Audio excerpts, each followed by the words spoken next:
A three. A two, a one. Hey, everybody. Welcome to Read This Week That. I am Jackie Reed. I'm Joyanne Reed. Hey, cousin, sister, Sora, friend. What's popping and locking? How you Hey doing? girl, I'm here. I'm in the cut, baby. I'm in Harlem, baby. I'm in Harlem. I'm chilling like a villain. How you doing? I think Harlem is your happy place. You're Mm. definitely, you sound better than Got when some yesterday sleep. during the editorial meeting. Good. Was not feeling my best. Do you think you're coming down with something or just fatigue? I think I'm coming. I think it's both. I think fatigue is making me come. Well, my wind down will explain. Okay. Well, you look good. You looked good yesterday, but you sounded, Yeah, yeah. For I those was in the fine. editorial board meeting yesterday, hey y'all, hey editorial board, y'all know what I'm talking about. Yeah, my chest was feeling like you feel like you have you don't feel sick, but your whole chest feels like tight. My chest was super tight, and I just was feeling under the weather, and all day. I was feeling under the weather all the way till last night when I finally gave up and went to bed. But I didn't go. But then, of course, when I was ready to go to bed, I decided I needed to clean my bathroom. So I was up till like 1 o'clock in the morning because I was like, I have to take a shower, but I need to clean this bathroom first. So I cleaned the bathroom. I was mopping the floor. I went on a whole cleaning, like I had to do it. Like, I'm just like, I need to do this now. So I Yeah. took everything out of the bathroom, mopped the floor, swept the floor. I was cleaning. I literally cleaned the bathroom, cleaned the shower, then took a shower and went to bed. So, Girl, but I it needed to is, do it because I need a hot, steamy shower. I was not feeling well. girl, it is rare that I have that. I have those moments where I'm like, I have to do this now. Hmm. Like I've got the kitten and the mother that I trapped. They're still, I got to wait until the mother stops, not breastfeeding, but feeding the kitten to have Hmm. her fixed and separate them. And then the kitten's so attached to the mother because it doesn't have any siblings anymore. Yeah. Um, so I have a huge crate for like a big dog, and then I have a crate for like a medium-sized dog. Because I got the biggest crate I could, and then I kind of, MacGyvered them together. They have like a L-shaped kind of little condo that they can play in. Right. I've got like toys and a little bed and all this stuff. Girl, I realized and I was up later than I should have been, but I was in there just getting them ready for bed. And I noticed that they had been peeing in this huge bed that I had.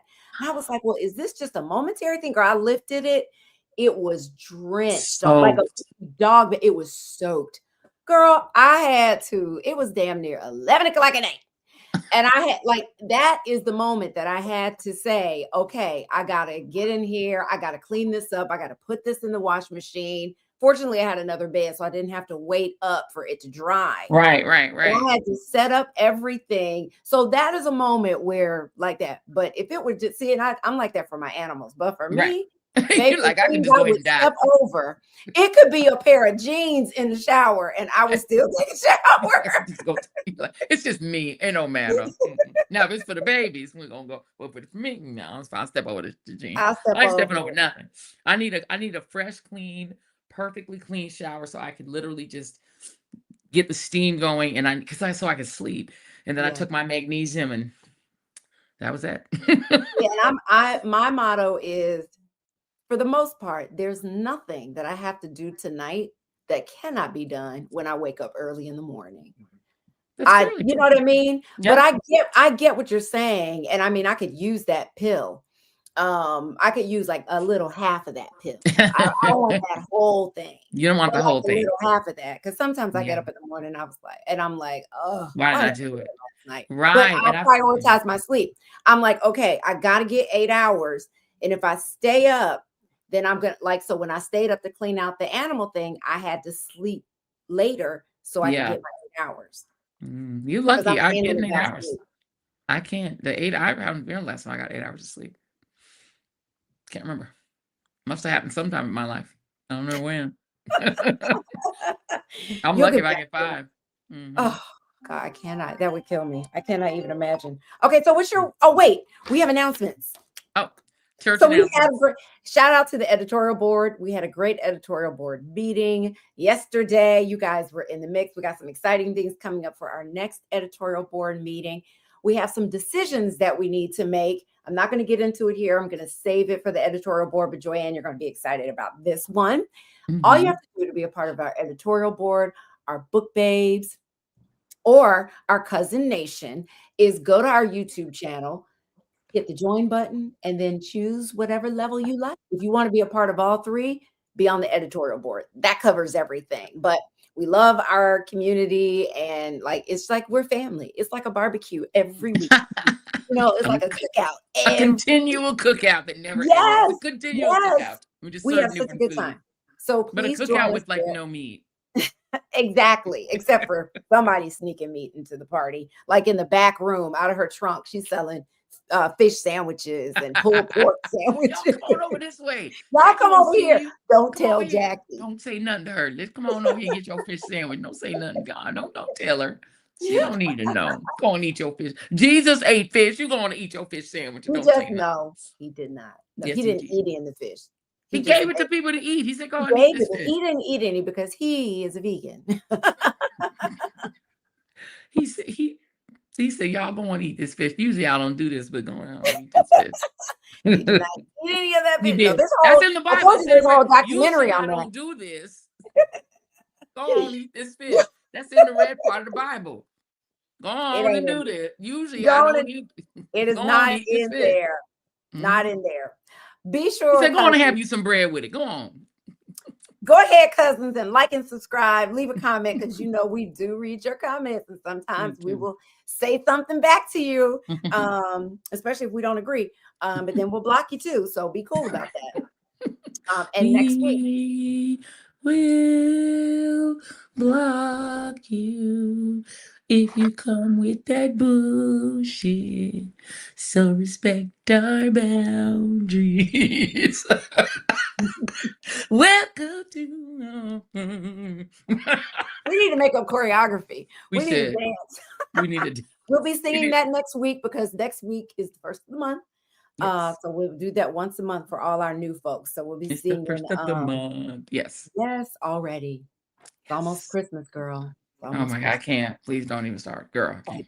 It just is. I just Time can't. for that. Okay. Like and subscribe. And you guys, if you go to our store, our shop, I should say, please fill out the questionnaire there so we can have ways of getting in contact with you and letting you know things that are going on with the show. Go to shop.readthisreadthat.com/cousins. Look for the questionnaire. Please fill it out when you get a moment. It will help us help you. Yes, Help us help you. that's Okay. right. And I think that is everything, right, Camille? Am I forgetting The anything? poll. We're going to get to the poll later. Going to get to that. We got a poll coming up for you guys. Or do you want to do it now? We have a Yeah, poll coming up. we tease it so they can vote. Yes, we have a Mhm. poll coming up about what are your plans for the 4th of July? There it is. This is our first time doing a poll on Read This, Interesting. Read That. And Camille, thank you for the fancy work there. Very fancy. Very nice. Very nice. Barbecuing with friends and family, Mhm. neighborhood parade or fireworks, working, or chilling on the couch. We already got one person working. So that's it. Chilling on the couch, neighborhood parade, working, or barbecuing with friends and family. Yes, You yes. So we're going to be talking about the 4th of July and what to a slave is what we'll be talking about it. I'll be working too. Yes, you will be. I will be in bed because it's a Saturday. On the couch. So I will not be working. I'll be ignoring that holiday. You didn't But even that's put all Essence Fest as a choice. in Louisiana. I know. I'm working. So Yeah, well, mhm. not you. I don't mind you going, but they need to move that. But They need to move that. That's a we whole need to different move it. But conversation. everybody does. NABJ is in Georgia. You know what I E mean? Everything. They need If it's everything not out a of red blue states. state, but that's all a part of us as Black people really getting on the same mother freaking page. Yes, I agree. You don't have, I get the history of New Orleans and what it means to Black people, blah, blah, blah. But we got to make hard, tough decisions. Yes. And the wallet is what they understand. We go in there spending our money and all that stuff. Louisiana is probably, what would you say? Is it number one is the worst state for Black people when it comes to just being politically represented, Yes. right? It's the The worst. Second worst state. Well, it's a tie between Tennessee, Mississippi, Louisiana, those three, and Florida. I think the four of them are equally bad. Texas ain't great either. But Yeah. Louisiana is, if it's not the worst, it's pretty damn close to it. Worst place to Yeah. be black in America. Yeah, because the And even New numbers Orleans. the Yeah. numbers, you know what I mean, based on Yeah. who's how the districts are divided up and who's voting and all that kind of stuff. I feel like Louisiana is Horrible. just a cautionary tale. It is. Okay, I but heard, so my, what does it say? Or my message to you said, I heard someone say they're going to be celebrating Juneteenth again on July yes, 4th. Juneteenth 2.0. That sounds good to me. that's what needs to happen. I Yeah. agree. We are in Yeah. agreement. So what's your wind down, cousin? So my wind down is all me all. So What? I this weekend, one of the reasons I was so not feeling well on Monday is that I called myself over the weekend trying to be a young person when I'm an old person. What'd you So do? so I came, we came into the city and I had a couple of events. Camille has a little cute little video that's going to kind of show you the way my weekend kind of went. Oh, I So love we this. started out by going to Rashad Robinson's Pride Party. He does an annual party. You can see there some of the folks who were at that. Then we went to my dear friend Andrea York's Big 7-0 birthday party. And you can see it was also turned into Pride Party 2.0. That's Andrea that's next to me. Lots of drag queens, lots of dancing, lots of fun. Fun. And you can see in the first thing, Clay Kane, Keith Boykin, Charles Blow, like all the celebrities were all at the Rashad Robinson thing. And then we closed it out here. And then, of course, we then went to dinner. Myself, the kids, Wanj, went out to dinner. And basically, I have spent the whole weekend outside like I was in my 20s or early 30s. And I am Okay. absolutely not that. And after all those shenanigans, I literally broke my body. I had to come back and I had to do the old person soak The and the Epsom. Epsom salt. Girl, I had to do the Epsom salt soak because I called myself trying to dance away because look, the party, the 70 birthday party turned into a pride party and it was full of drag queens and fun people and we were dancing. Everybody was, nobody was going home. Everybody was drinking, dancing, Yeah. Look, I did too much. So my wind up is I did too much. Paid for it with my life. I was fighting for my life. By Monday morning, I was fighting for my life. So when y'all saw me in the thing, it's not because I was sick or legitimately sick where you could actually pity me. I did it to myself. The weekend before that, I spent the whole weekend outside, getting it in, acting like I was still in college, running around, running up and down, trying to hang out to the break of dawn. Listen, age ain't nothing but a number, but age is a reality. It's a reality. It's more than a number. And so I have discovered my limits, my physical limits this weekend. And you saw the results if you were in the editorial board on Monday. And y'all felt so sorry for me, but legit, I did not deserve the pity. I did it to myself. It was not illness, it was exhaustion. I physically exhausted myself to the point where when I woke up Monday morning, everything hurt. My knees, my ankles, my feet. I'm like, how can I You have was pain at getting the bottom low of on my the flow, heels? huh? You was We getting was trying low. to listen and cannot do it. I don't have no Maxwell knees. Absolutely not. So it's like, and it's like the price you pay as I guess I'm perimenopausal still since I got my damn cycle again. As a perimenopausal person that's grown, baby, your mind is young, but your body's like you're old bitch. Sit down. Sit your old ass down. Sit down, you old bitch. So yeah, so that was it. I did myself in, but I had a time. We had a time. You It had a was good fun. time. Had a Yeah. fabulous time. So happy birthday to Andrea. That's my theater friend. Yeah. And she's fabulous. And it was so much fun. We had a really great time. We went to the Dickens. If you guys have ever been to the Dickens in New York City, super fun. They do an incredible drag brunch. And it's a lot of fun. And we're just glad to be in New York City where it's still legal to do drag. Yeah. Listen, do yourself a favor. I went to a drag dinner there with Tom Joyner. He took a group of us out years ago in New York. Best time ever. I mean, though, if you do yourself a favor, if you see an advertisement, you hear somebody talking about a drag brunch, Do it. go. Go. Drag dinner, drag bingo, they even have. Go. It Listen, we is were doing a drag great bingo. That's what it time. was. It was drag bingo. It Yeah. was like a time, like we had a time. I have to find the name of the main drag queen. We had a time, and it's like one of those kinds of events where it's interactive. Everyone is like involved. Everybody's is a part of it. They pull everyone in and make sure everybody is happy and enjoying themselves. It's so fun. And so big up to the Dickens for having us. And it was really great. And I'm trying to get the name of the drag queen Sharon who was G, so thank good. you. Sharon G said, loving your hair, Sorors. I did want to mention, hey, Soror, that we have another Soror joining us today shortly, whose debut novel is our July book club pick. And that's Mara Brock Akil is joining us.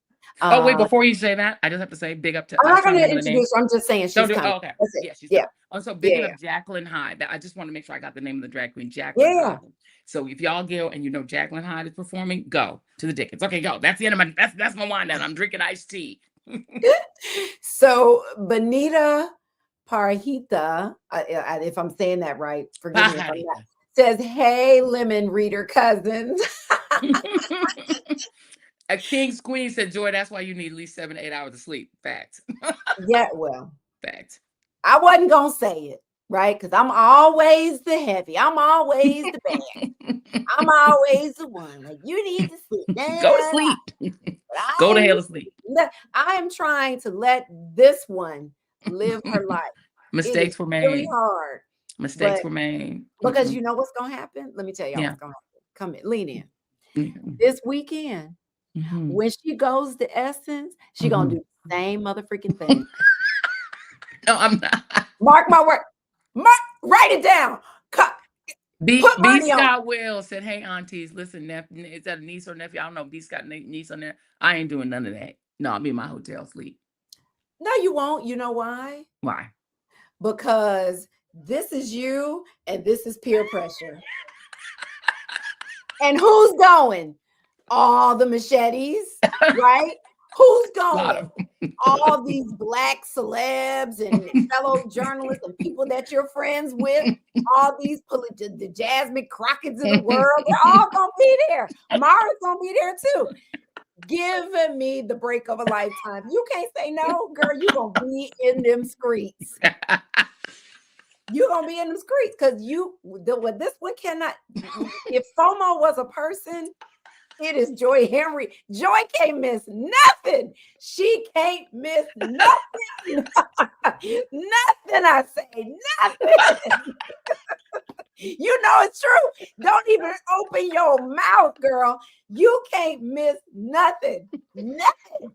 She ain't gonna turn it down. She can be killing her. And she don't have no other shoes. But it's Tyler Perry, Don Lemon, Cameron Hall, Gayle King, and what's one other person? Jasmine Crockett. We're like, and it's 4 a.m. and they're like, we're going to an after party, and she got an 8 o'clock flight. This girl right gonna be like, what's that video with the lady walking, like walking, and they put trumpet. That's gonna be you with your hurt feet.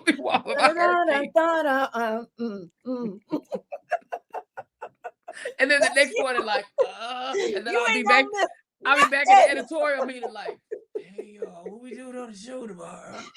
What we doing? I'm here. I'm okay. What the show will be about? Mara Brock Akil gonna be on. Brock Akil. So we get Mara Brock Akil back on again. You know it's true. Crying and expecting sympathy. And I felt kind of guilty because I knew this was gonna be my wind down. Because then people like, oh, we feel so sorry for you. And I'm like, well, you know what? I got him up and made him about to do it to myself. These are choices. You doing this. I don't feel sorry for you at all. And come Monday, she gonna walk into the editorial board meeting.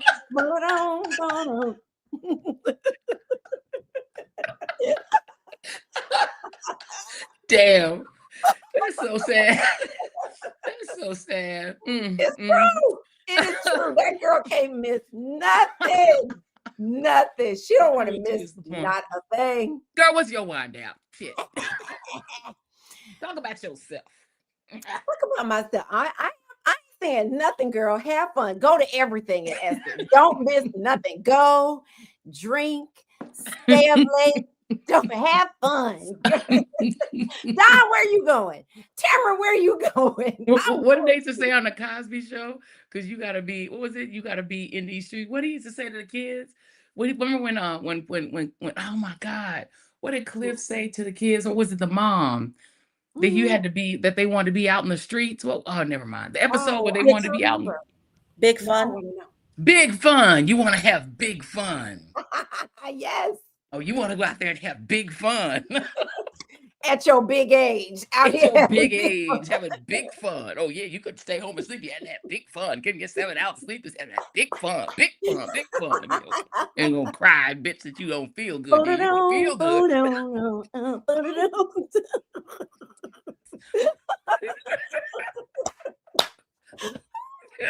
You on Monday. That'll be me. You'll All right. see. Okay. Okay. So my wind down. So you know my wind down will be next Monday, next Tuesday. So you just so you know. Yeah, I know. I know what it's gonna be. We already know. So my little wind down is, so I was walking my dog this morning. And there was a huge shedded snake skin in the yard. We have a photo, and I took off my little Croc. Y'all ignore my little dog walking shoes. Girl, you see it right there in front of my shoe? Low. Now that's dried up, right? Because it's, remember, it kind of shrinks a little bit. Baby, I think somebody has dumped some snakes nearby, and they're just making their way through the neighborhood. Because I thought the big one that guy killed was the last. I said, that's it. Girl, this is right in my yard.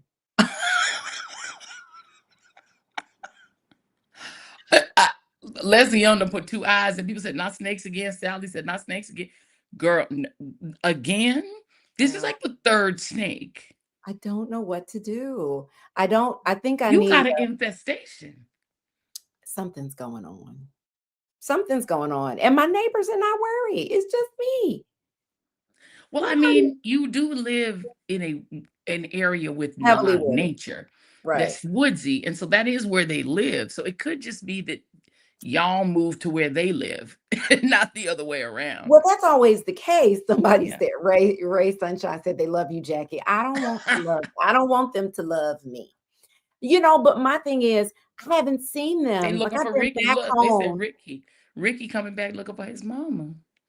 And revenge. Ricky want revenge because they done killed the mama. They want revenge. Ricky trying to revenge. Remember that from Robert Townsend? They killed my mama. They killed my mama. I want revenge. Yeah, that big bro. And I didn't kill anybody. I let the baby outside. So Ricky knows. Ricky remembers. No, Ricky remembers that you was on his side. You literally saved his life and let him be free. Yeah. But then somebody killed his mama, and then it's like, I got to go and find. He got to track him down. He got to hunt them down. Girl, it's like a Quentin Tarantino movie, or it's like Is God Is. Like, it's got to happen. I mean, listen, but I'm like, where is the snake? Where it shedded that thing? Like, where is it? You should have picked up the skin and made you some shoes. Oh, sorry. I don't tell people what you were trying to buy before we went on the air.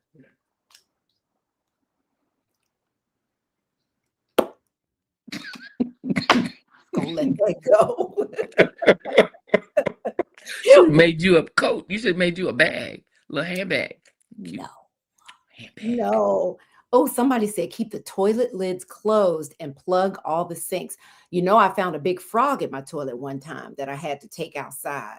Do you have well water? Do you have wells? Mm-mm. Oh, because I was like, if he had wells, that could explain where they're coming up from. But they're in your yard. That means that there's a mama somewhere. And all the ones you see might be the kids. Or the mama is the one that got killed. And these are the kids. I don't know. But somewhere around it, it's a little snake coven. It's a little family of snakes. It's a snake neighborhood. It's a snake blood. I need a snake version of an exorcism, like a snakercism. You need a snakercism. I need a snakercist. You need a snakercist. You need a snakercism. Mm-hmm. I need somebody Jackie killed the mama. I did not. I The didn't kill her. power. Mhm. Somebody, it happened. I didn't run over her with my car. The man, yeah, That the dude man did. did it. Mhm. And The the only neighbor did. reason I didn't try to usher it back into the woods, which was, I really have to kind of talk to myself sometimes and say, Jackie, you got to let this situation go. Yeah. There's only so much. Like when I saw that snake, I wanted to get it out of the street, Yeah. even though I was scared, but I had my dog with me. Yeah. So I had to be a parent first. Right. And You do can't it. save everybody. You can't save every animal. You're Dr. My mother Doolittle. can't. I know you're Dr. Doolittle, but you can't. No. You There can't was a save them all. stray dog that ran in my Oh yard no. today. And now he Little, lives in your house little and you built black him a emaciated dog. And I had Bernie with me, and Bernie will get aggressive. So all I could do was keep him from seeing that dog. And once I took him back inside, I was out there. looking for the dog. She's still trying to find the other cat, y'all. I promise you, she gonna have 400 animals living in her house. I just It's need to gonna be open more. up a sanctuary. I've You should. decided I Yes, really you need need a to open up a farm. sanctuary. You need to open up a sanctuary. I 1,000. If do. anybody needs to, it's you. I You do. need to. You need like 20 acres, Yeah. and just yes, you do need to open a sanctuary. This is your mission in life. Mm. Put snakes, dogs, cats. It'll be like Noah's Ark, I'm but gonna on let land. snakes be outside unless they're injured. But I would love that. I'm telling you, the best part of my day is opening up my zoo, as I like to say it, and closing my zoo. Mm-hmm. Getting All you everybody have to. up in the morning and putting them to bed, putting everybody to bed at night. But yeah. Well, when I get down there, I'm gonna come evaluate it and see what we might, because you might be able to do it on your property. I think I can do it on the property that I Mhm. have. I You mean, can do it because on your we have property. a good half an acre, Yeah, you It's have a a lot you have of space. You space. just have to build a structure. Yeah. That's what needs to have Jackie's Ark. Jackie's Ark, and you can Yeah. call it Jackie's Ark, y'all. Call it Jackie's Ark. I promise you, you need to do that. You Oh, truly do, because there were people in the chat, so you didn't see them. They said get you an exterminator, and I was like, "Ooh, you better let that scroll real quick. She ain't getting no exterminator." I had a mouse, and she told me there's a way you can get rid of the mouse without killing it. And I'm like, there is. They "Well, have these little mouse traps that will catch the mouse, but it won't kill it or stick it to glue, and then you can take it and put it outside. like I'm putting a mouse outside. Y'all, that bitch came inside. You was already outside. So this is like closing the Strait of Hormuz, and they're fighting the war to open the Strait of Hormuz. It is not that. Baby, you was already outside. You came in my house. I told you to stay. I didn't tell you to come in here. You came in here. You got The to go. cat, the mouse, that mouse's last words were MICKEYMOUS.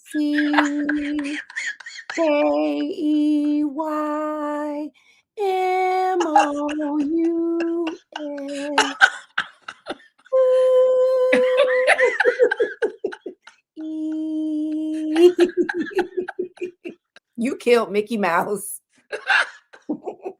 You His horrible last words woman. were, "I wish Jackie was here instead of you, you bitch." That was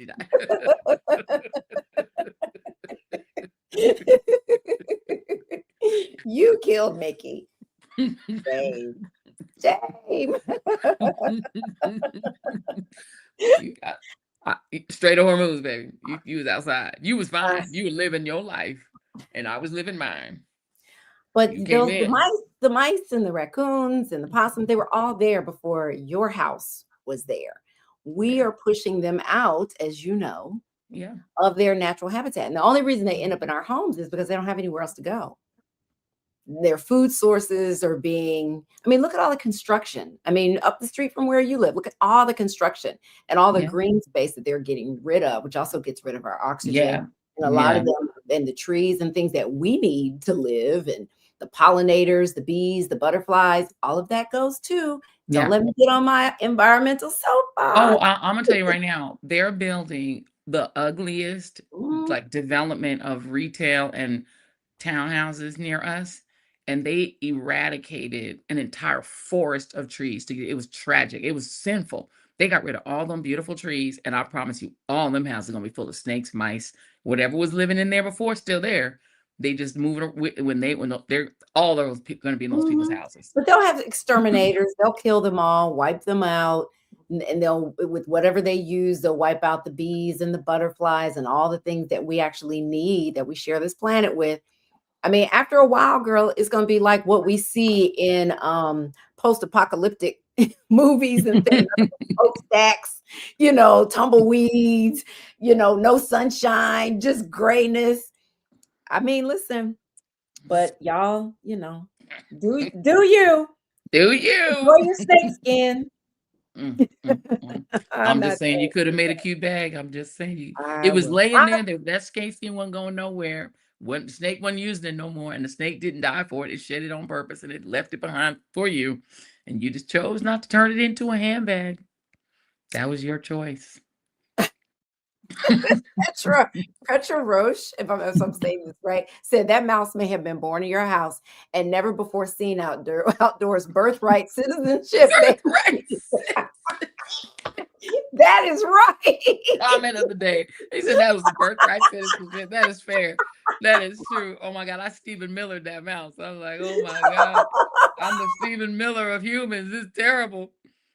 Comment of the day. That's right. That is segregation now, segregation forever. I'm Stephen Miller. Yeah. See, but that's what I mean about that's what I will say this on a kind of serious note. When you meet, and I've been sending y'all some clips of the Black vegan movement is a whole different thing from the white vegan movement. Because what Black vegans do is that we tie it to everything.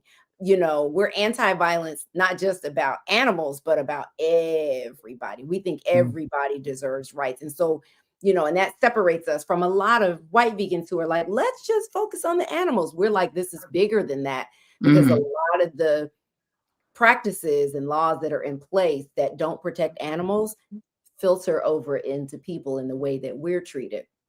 Oh, so anyway, and Black Americans used to be considered chattel. We're considered animals, and we're treated under the law as chattel. How to, when they brought us from Africa in the ships, they stored us just like they did animals. They did the same.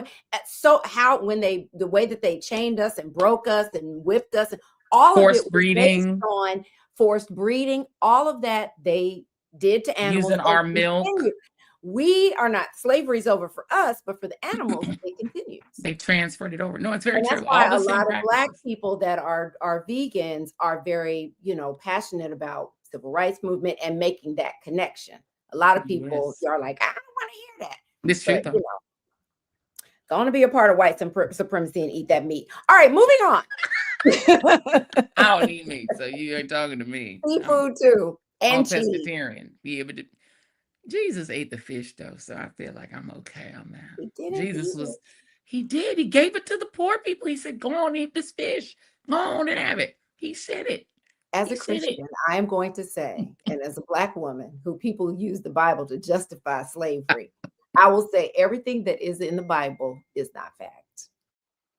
Except the things Jesus said. A white man wrote the words in the Bible. That's a whole other conversation. We'll save that. So you can't take everything literally. Okay. Moving on. Let's talk about the big news of the day. Okay, so I'm going to introduce this because I know you have a lot to say about this. Yes. And I know you're going to be all in on your show tomorrow. So the Supreme Court, John Roberts' court, shockingly to me, even though people were saying they expected this, they really solidified, they voted against, right? I want to say Trump's effort to get rid of birthright citizenship. That's what the court did. And people were thinking, well, it's going to be a 9-0 decision, but it wasn't. No, of course not. It was 5-4, right? Correct. If I'm not mistaken, which is crazy. Yes. So they heard these arguments. Let me just say this before you jump in. Now, this is based on the 14th Amendment, right? Birthright citizenship. So they heard arguments back in April, and Trump, this is that case you guys may have heard about where Trump went into the Supreme Courtroom. I mean, I've never been there. I'm assuming it's a courtroom. To show he showed up in person to that hearing, making himself the first sitting president ever to attend a Supreme Court argument. To me, it's inappropriate for a president to try to weigh intimidate. Right, intimidate, but it is what it is. But that decision has been made. A lot of folks were on pins and needles. But would you say it was something that this decision was expected to go this way? Because that's what I'm hearing. I thought it could go either way. And I mean, 5-4 says yeah, it was it could. all three of the liberal justices plus Kavanaugh and Roberts. Kavanaugh and Roberts are the two justices who are far right wingers, but who want to still go to cocktail parties with normal people. So they try every so often to do things that seem normal. They are the and Amy Coney Barrett every so often does as well. I'm surprised she wasn't on that side since her own adopted child is from Haiti. But we're gonna leave that aside for the moment because apparently she don't believe her child is a citizen based on her vote. So here's the thing that what we learned from this ruling. Not that the Supreme Court isn't as bad as we thought, but that at least 5 of them can read. Let me read to you Article 1, Section 1 of the 14th Amendment. It's very simple and it's very short. All persons born or naturalized in the United States and subject to the jurisdiction thereof are citizens of the United States and of the state where they reside. That is the first line of that amendment. And that's all you actually need to know about birthright citizenship. So if you can read in English, this should have been 9-0. Because it literally says that, see, a lot of the amendments are a little bit complicated and they're written in sort of like old Englishese. Not that one. That one is so straightforward that to not just read that, and I could do it. I'm not even a lawyer. And Right. so the question of how it is that these people can't figure that out just by reading it means you're just an ideologue, right? So Clarence Thomas, Gorsuch, and the other two, they decided, and Alito, of course, they don't want people to be automatic citizens because they want the president to be able to personally decide who's a citizen, like the King of England used to be able to do, and probably can still do. They just don't believe in the Constitution. I'm sorry, Barrett did vote with it. Yes, Barrett did vote with it too. Amy Coney Barrett did. Yeah. But it's Let me really figure out who the scary 5 are. Mhm. that it wasn't a unanimous decision based Yeah. on what you just read from the Constitution. Yeah. It's like, I mean, it's like, can you read or not? This isn't, but so Paul Butler, I'm sorry. Paul Butler was on our show on the Derby show the other night, and he said that he believed that based on the oral arguments, it was going to survive. And I think he even said he thought it would be 5-4. Did So he? yeah, because the thing is, we always know that Clarence Thomas and Alito are going to vote for whatever the worst case scenario is, whatever the thing that's the most racist, whatever's the most white supremacist, the most white nationalist. You're always going to have Alito and Thomas vote that way, and you can usually count on Gorsuch to also go that way. So it's like not like it's not shocking, you know what I mean? These are the people that always do the worst thing, and it's just to me, it's like not voting for it just means you're illiterate. Because it literally just says that you're a citizen if you're born here. I'm not sure what they want, but Yeah, yeah. but listen to this. So Clarence Thomas had who voted against this, right? Yes. Said that if that's the way you frame it. I mean, he voted he wanted Trump to win this. Yes. So let me put it that way. He Yeah. says that what's in the 14th Amendment is the U.S. Mhm. Supreme Court justice devalues American citizenship. And he said it will degrade the concept of American citizenship by making the children of birth tourist citizens. He said, I'm not sure if today's opinion will stand the test of time. Mhm. Okay. It devalues citizenship.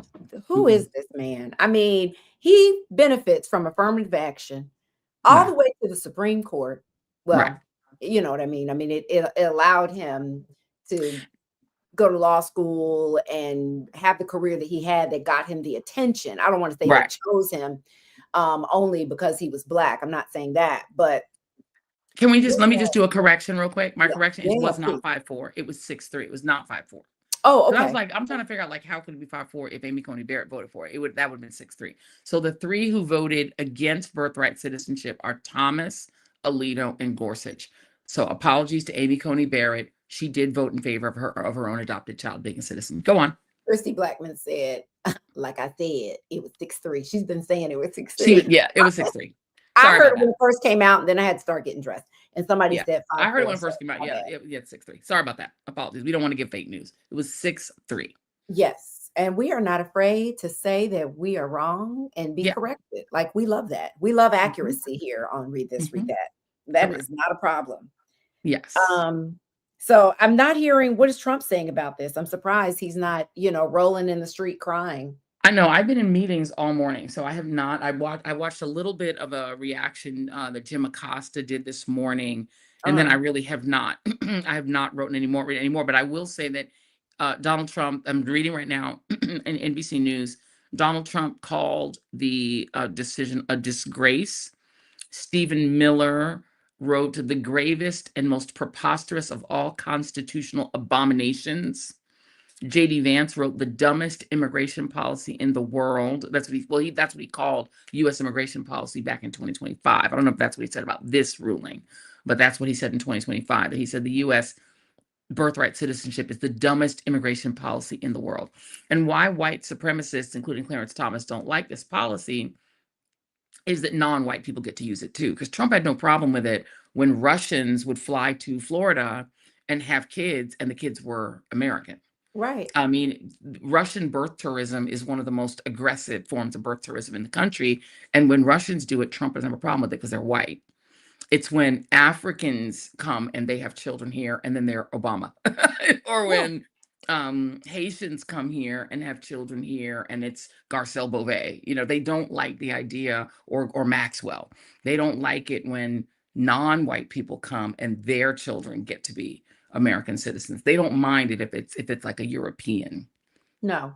Well, they want to, I mean, this effort here, all the immigration policy that they're pushing, the whole situation with ICE moving into cities and acting the way that they do. And it's no surprise, but I don't hear it talked about enough. This is their way of really trying to stop the growth of Black and brown people, the numbers of Black and brown people in this country. Not just stop the growth, but diminish the numbers where they are now. Yeah, They're they really don't want to. trying to get rid of us from this country. And Yeah. when you look at everything that they're doing, well, many of the things that they're doing, that's what it's all about. Yeah, they want to be able to denaturalize people. So what Yeah. Trump wants to be able to do is take somebody like me, who he doesn't like, and say, "I'm going to remove your nationality and deport you to Guyana because your parents weren't from here. And my parents were not citizens when I was born here." So he would be able to say, "Well, then you're not a citizen, deport you to Guyana or the Congo." And he wants to be able to do that based on ideology. So if you're pro-Trump, you get to stay. And if you're anti-Trump, they take your citizenship away from you and denaturalize you and deport you. That's what he wanted to be able to do, because the problem with the mass deportation that they're trying to do right now is that a lot of the people they're trying to deport have American citizen children. So what Right. they want to be able to do is to say this non-citizen who were reporting their American born children are now no longer citizens. We strip them of their citizenship and deport the whole family. That's the only way to get enough numbers of deportees to ensure that white people don't become the minority. They have to deport a lot of brown people. It's more brown than black that are making the white community become a minority. They're terrified that brown people are going to be the majority, and Mhm. brown and black combined. But it's really brown people that are having a lot of kids and that are coming here in large numbers. And so they're like, we need to be able to declare their children not to be. So if you're DACA, your kids are not a citizen, deport you all. And that's why and they're doing it because they are trying to do everything they can in two ways to ensure that white people don't become a minority. But if they do become a minority, they become a protected minority the way that white South Africans were. So if you notice all the laws they're pushing, and all the history shifts, it's to protect white people. Once they're the minority, they will be a privileged minority, with the only ones who can claim racism, the only ones who can claim civil rights violations, the only ones who have the protection of federal law will be white people. That's what they're doing, and they're being very open about it. Yeah, these are scary times. And this is why, we talk about, we bring you the issue you need to know on this show. This is why Joanne's doing the show that she does on a regular basis to keep you guys informed, because we have to stay in the know with what's going on in this country. We just can't sit back and pull the cover over our heads and just pretend like, well, I got a job, I got this, I got that, it'll all be fine. That's not my fight. It's not all of it is our fight. Yeah. Even if it's coming from Trump and it doesn't direct, you think it doesn't directly impact you like that, all that ICE stuff. And a lot of Black people, not many, but a lot were like, hey, that's not my fight.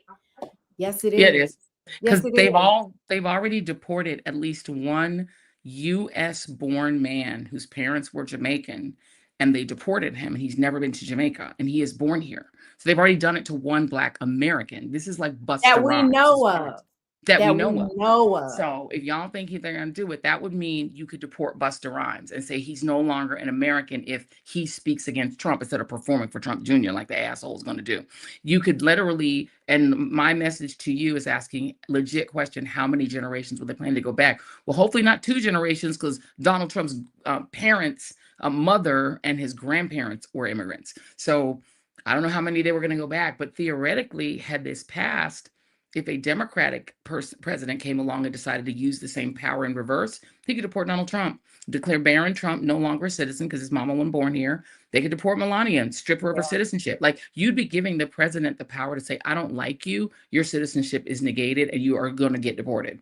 That's what they want to be able to do based on not just color, but ideology. If you don't like Trump, suddenly they strip you of your citizenship. And if you don't think they want to be able, this is the last thing I will say, the 14th Amendment is the only 13th, 14th, and 15th Amendments are the only reason Black Americans are citizens rather than chattel. Like what Jackie was talking about. We were considered like a cow. In the same way that they think of a cow now, that we were a cow. Black Americans were a cow. And if you strip the 14th Amendment and birthright citizenship, they could literally strip an African American of their citizenship, because the president would be the one who decides if you're a citizen. And here's where the other ruling that no one's talking about comes into power.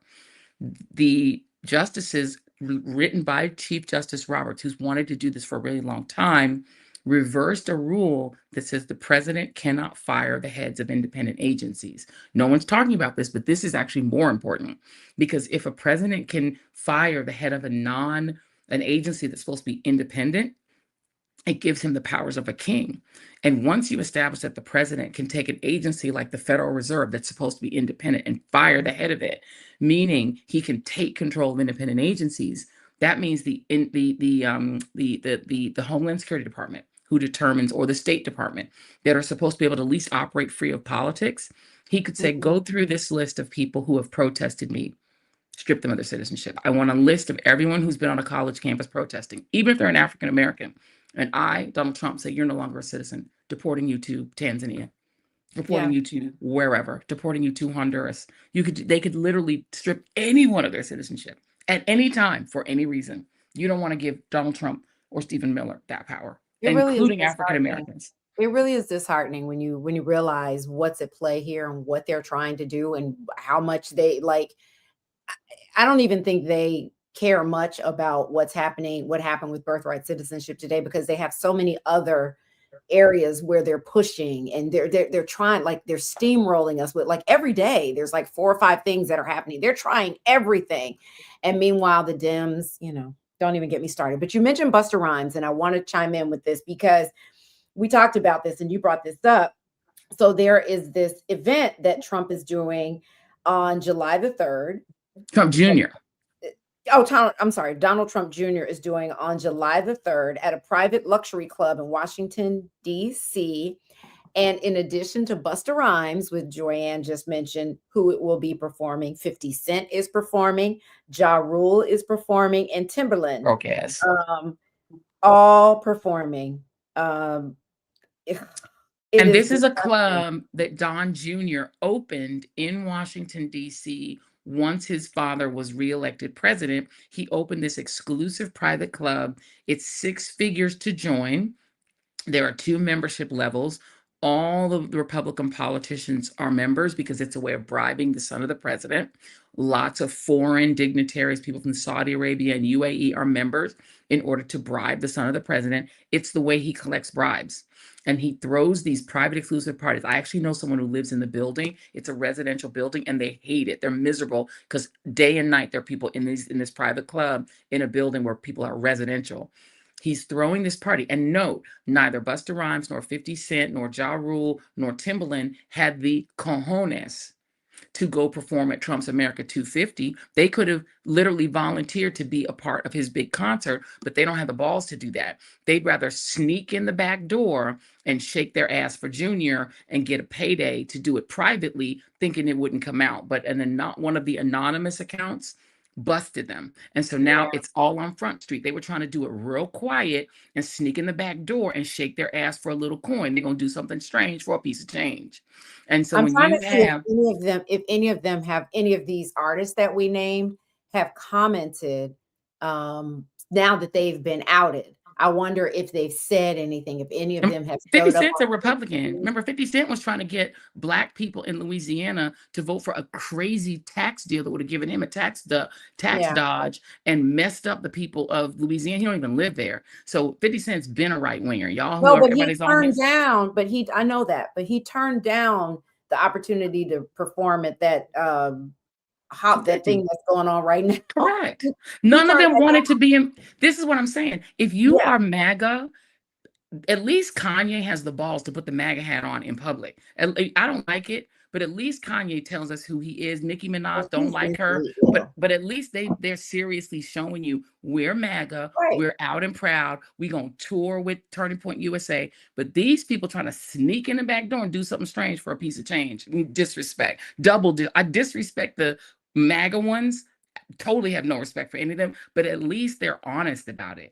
This is some shady shit. Y'all are shaking your ass like how Snoop did, and he lost all these followers and supporters because he did it. So are y'all gonna give him? Are they gonna get the same smoke Snoop did for shaking his behind for some coins, for some Trump coin? And they probably gonna pay them in Trump crypto, which means y'all are working for free. So when 50 comes out with the part 2 of the Diddy documentary, He can do that by himself. I ain't watching shit. No, by the way, if you're MAGA, I'm off you. I'm just not interested in you. That's just reality. I'm just not. yeah, If you are Trump it's supporters, just interesting. not supporting. But you know what I think happens? I think that there are people like a 50 Cent that just looks at it as business, Money. right? It's just And money. doesn't just a capitalist. I don't Mhm. care what's happening. I don't care about the greater good. This is what I think. I don't know this for a fact. I don't know why 50 Cent is MAGA or whatever he is. But I feel like there's this separation that happens with a lot of Black people once they reach a certain level of success, right? And the ones who just were never, but I think they were never really invested in the community. I think that never existed. I think that they just wanted to get theirs and move up the ladder. And I think along the way, maybe they got involved. You remember like Jay-Z did that documentary about the kid that died at Rikers Island? Mm-hmm. He was behind that documentary. And I was like, Yeah. oh, that's, then he did what he did with the NFL. And now he's doing what he's doing with Target. And I just, I'm disappointed, but I have to sit back and ask myself, were they always this way? Yeah. Were they always capitalist and never really down for the people? Because when you're a celebrity, people ask you to do things all the time. Yeah. And you may say, oh, okay, that's a good look. That'll be good for my brand. That's, let me do this. But do they really care about the people? When the cameras are gone and the microphones are off, how are they moving? What are they doing? And I think, and I think the reality is, especially, and I'm very disappointed as a Gen Xer, Gen X hip hop has been the most disappointing thing ever because we went through, an era in hip hop that was like the Daisy Age when, it was Tribe Called Quest and Q-Tip and them, and they were so positive. And then we went through this other age, which was very much about money, clothes, and hoes. And even some of my favorite artists were in the money, clothes, and hoes pit, Unfortunately, Biggie and Tupac at a certain point did money, clothes, and hoes. And the industry became just all about capitalism. This is why Trump's name is so far throughout hip hop, Gen X hip hop. They're all mentioning Trump because it was all about bling. It was all about money. It was all about ice. It was all about gold. It was all about grills. And it just, there was a phase of hip hop that became so capitalist focused and so Trump focused, really. He was the icon of pure capitalism. And there is that is unfortunately very much like deep seated in Gen X hip hop. So a lot of these guys, They're not political. They don't care about the broad. They're not in here for the community. They're not the X clan that was vainglorious. This is protected by the red, the black, and the green. That's them. That's people like like Tip, like people that are truly you know they're activists in a sense, right? Or the people who are like Public Enemy wouldn't be doing this because Chuck D and them are just not about this life. They're really about the people. So it's like there just are two kinds of hip hop artists from Gen X, and there are one that are just capitalists, and there are the others who are a lot more right, people who are just the get mine side. And unfortunately, this is what we're stuck with. We want them to be more than they are. We want them to be actors. We want them to care, but a lot of them don't care. They're going to take that And Trump they money. and a lot of them never have, right? And They probably never have. never Probably have. never have. And here's what's so Um, terrible, though. If that's who you are, then do the Trump 250. Why won't you do that? Y'all didn't see that's the part to me that's shady, and that is very, very, very shady. Because y'all trying to be want your behind Trump the scenes. coins, but you want the Trump Junior coin because you can do it in the dark. You won't be MAGA in the light. And again, the one who will be MAGA in the light, in the light of day, the Nickies and the Kanye's, they take all the bullets, they take all the heat, but these Yeah. other ones are in the And the back door Snoop. doing the same thing. And Yeah. so, everybody's jumping on Snoop, but at least he's MAGA outside. These people are MAGA inside Donald Trump Jr.'s little janky ass club. It's to Yeah. me, it's even worse. It's gross. And I hate that Gen X is the generation that has ruined the legacy of Gen But X you hip can't hop just with this lay it at the feet of association. Gen X. I mean, Nicki Minaj is It's in Gen more of X. them.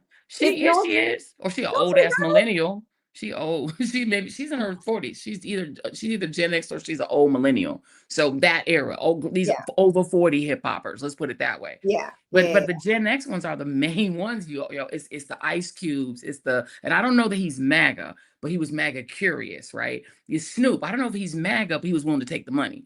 Like to me, it's a thing of substitute Hitler. And you're like, I'm just gonna perform for Hitler a little bit. you know, or substitute um white South Africa. It back in those days when it was I ain't gonna play Sun City. If right. you had played Sun City, you would have been your name would have been mud. Your name would have been dirt if you played Sun City anyway. And you just said, but I'm just making a coin. I'm Yeah, just gonna play in white South Africa. I'm just gonna play in apartheid South Africa because I need the money. Would you forgive people for that? No. But we're forgiving people. That Trump is white South Africa. yeah, Stephen Miller and them wanted to strip birthright citizenship. They are white South Africa. They're exactly the same as white South Africa or Nazi Germany. If you perform for them, just know you're performing for white South Africa in the 80s, literally because Elon Musk and Peter Thiel are funding it, who are from white South Africa in the yeah. 80s, or you're performing for Let me Hitler. let me jump in for a Either format too. second because there was a comment that I just can't let go from Lynn Lee, who was like, "What about Chili, Jackie? Are you still going to the concert?" Yes, I am in That didn't October. happen yet. Oh, No, okay. it's in October.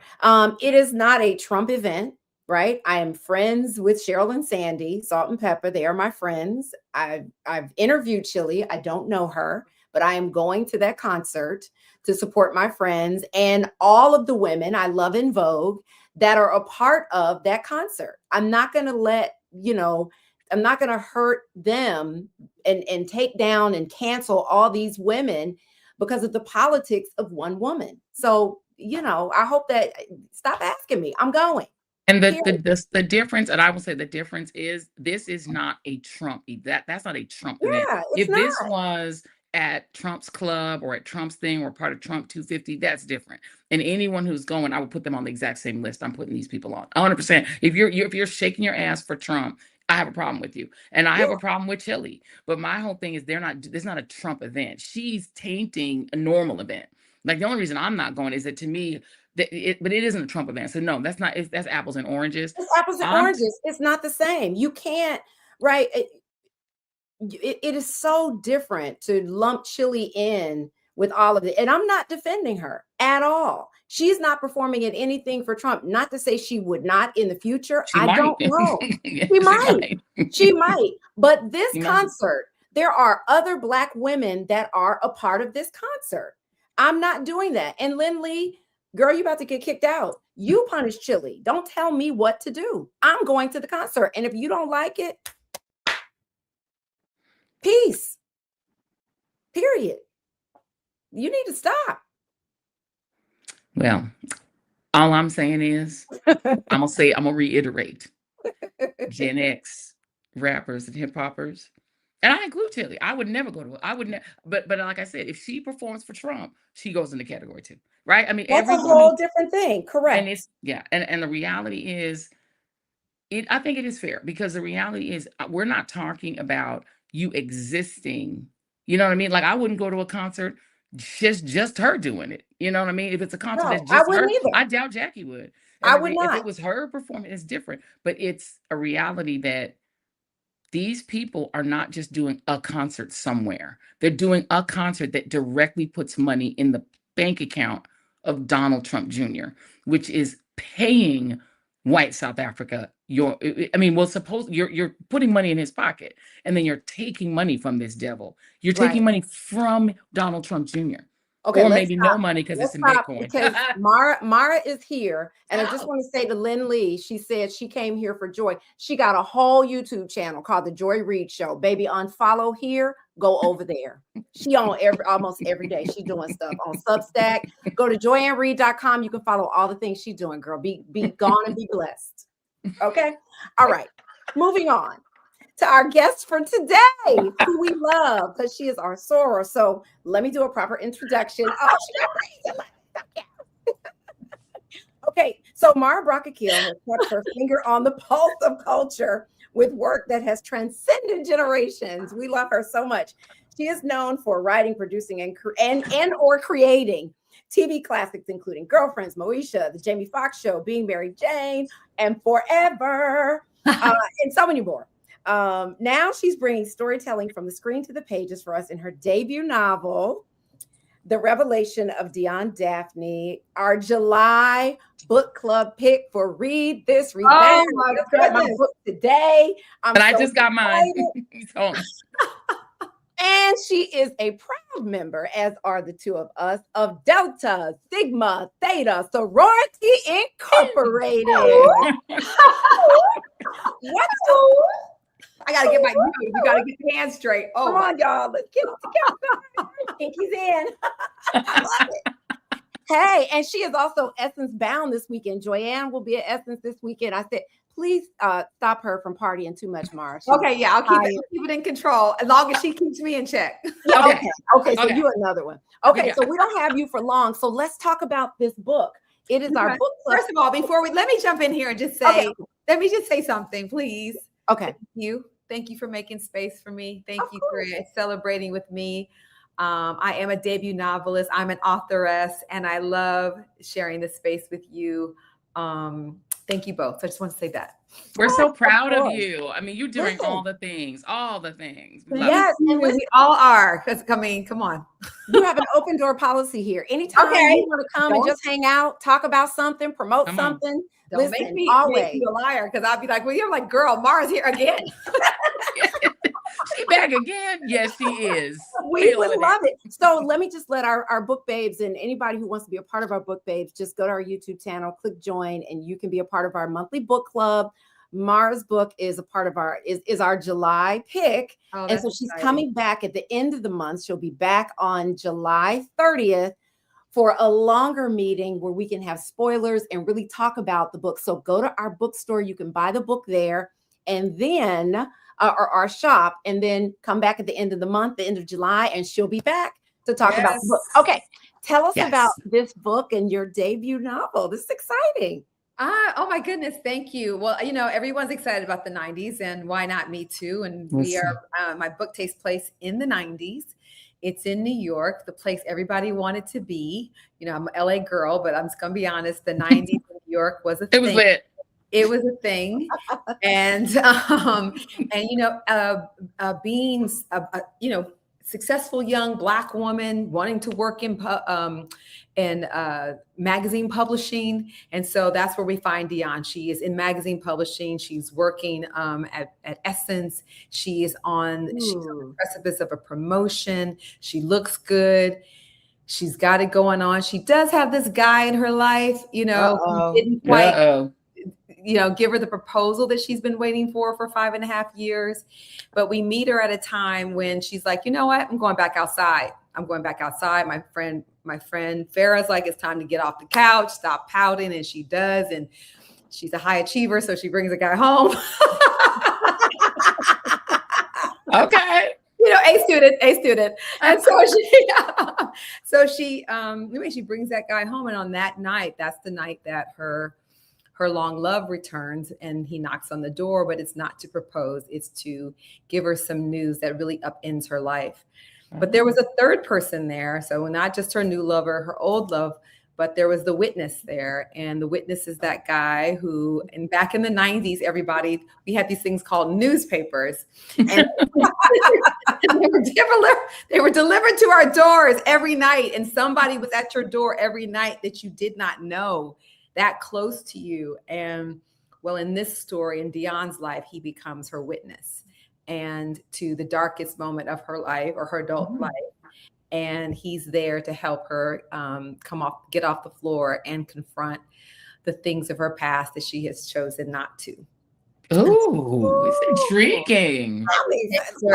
He accompanies her on a journey to deal with that storm she's been trying to outrun her whole life. My goodness. Well, people in the chat, girl, they are excited about reliving the 90s. They're saying New York, people got their popcorn and champagne. Listen, they're excited to revisit. Blackman says it sounds like a movie. And of course, we know what you do primarily. So is this a prelude to a film? Why not? Why not?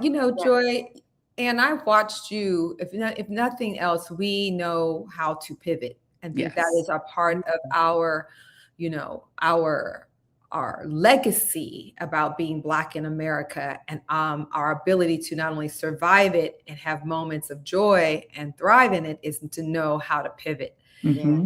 And so, I'm open. You know what I'm saying? I want to see, not just open, you have to leave yourself opportunities to switch up. And we know that the industry is changing more rapidly than we can even report on it. And I think what's consistent and clear is that once you have the ability to own something, and for me, owning my voice, owning my writing style, owning the uniqueness of me has carried me through, but it also is a time to consider literal assets that are transferable or that can transact in the ever-changing marketplace. IP. The IP is everything. That was a long way to say IP. You're right. Yeah. And we've loved your work for so long, Mara. What was it like for you writing for a book for us to read, as opposed to writing for television where characters are going to play it out on the screen? Well, was that a different process for you? Well, the first part of the process is hurdling the fear of a book. You know what I'm saying? In my medium that I'm most known for, I get to rewrite a lot behind the scenes before you see it. And in theory, you were like, okay, well, you would do the same for a book. But what happens in the collaborative nature of filmmaking or television making is that there's many checkpoints of other storytellers' collaboration that keep affirming the piece and shaping the piece, right? A book, when do you know you need to stop rewriting?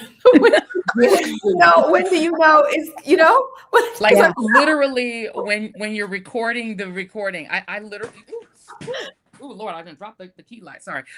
When I have rewritten when I was literally recording the audiobook, I promise I've sent rewrites. Are you serious? Don't tell your audiobook? I did. I sure did. I found some changes during the audiobook, and I was like, change this. Yes, because it sounds different. I mean, and so the first major was the hurdling of, and then it's just me. You know what I'm saying? It's just me in that regard. And not a room of writers. But let me say this: we never do anything alone. Even the two of, it's like, it's beautiful what you're doing together. We don't really do anything alone, and there's people behind the scenes. But in theory, one's a collaborative art form, and one is, a singular statement. And hurling that fear was first. But when I realized, my process is my process, and I've trusted it, and I just adapted it into my understanding of how to master this form, you know what I'm saying? And so I did get help in that regard of what is learning the proper structure, making sure I get it right. Even if I want to break the rules, I got to know what I'm doing. And I don't think I broke any rules. I just think I was just more more meat in that structure. So I think that's the first one. But the revelation for me is that a lot of times in film, as much of the backstory work that I do for character work, you guys never really see some of those ideas make it to screen, but I know them, and we have, and me and the writers, we have gone over them. So we know how this character is responding from their unique perspective. In the book, I get to actually show you a lot of all that homework is actually in the book. Said more elegantly, playing with language around memory and thoughts and plot and the reality of something versus the intention of something, like all of those things that we can do in nanoseconds without thinking about our humanity, right? You get to actually map it out in a book where I can show you where one moment a character is having many different, they're juggling many different things. And it's not just literally the work on their desk, but the feelings, the thoughts, the emotions, the agenda, the intention, the hiding, and still trying to be ambitious and grow. So anyway, that's kind of interesting that I got to play in that space and really have a larger canvas, so to speak, to do a portrait of a Black woman. I love that. That is awesome. And so tell me, these characters, are these people who you've sort of drawn from your real life experiences? I'm always sort of fascinated where people get the people that the world you've created. Are these people we will recognize as people that are maybe real people, or are they completely fictional? Yes, they will. You will recognize them as real people.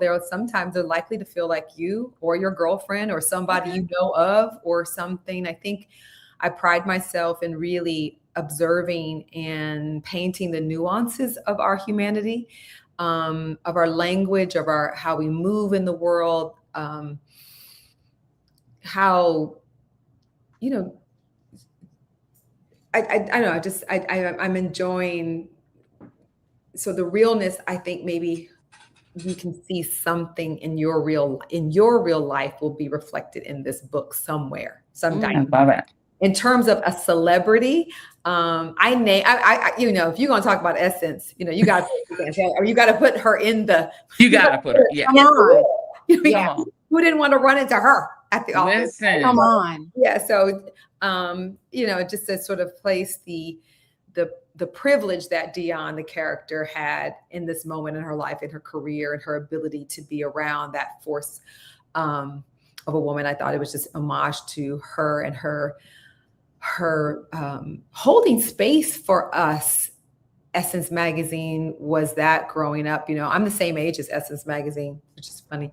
But I remember how much my mother and my aunts and their friends went to it to see a truer version of themselves, a fuller version of themselves. And, they were one of our first image makers of us. Yeah. Amen. Modern time that was growing with us in real time, as opposed to having to reflect on past images, which is fine, but a modern existence, they held that space for us. So it was just fun to put her in there. But other than that, no. Who didn't remember our collections of Essence, Ebony, and Jet magazine on the table somewhere, right? The trifecta. The trifecta. Okay, but I know you have to go soon. I cannot let you get out of here without asking about season 2 of Forever. I'm sorry. I gotta ask about it. I know it's funny. No spoilers.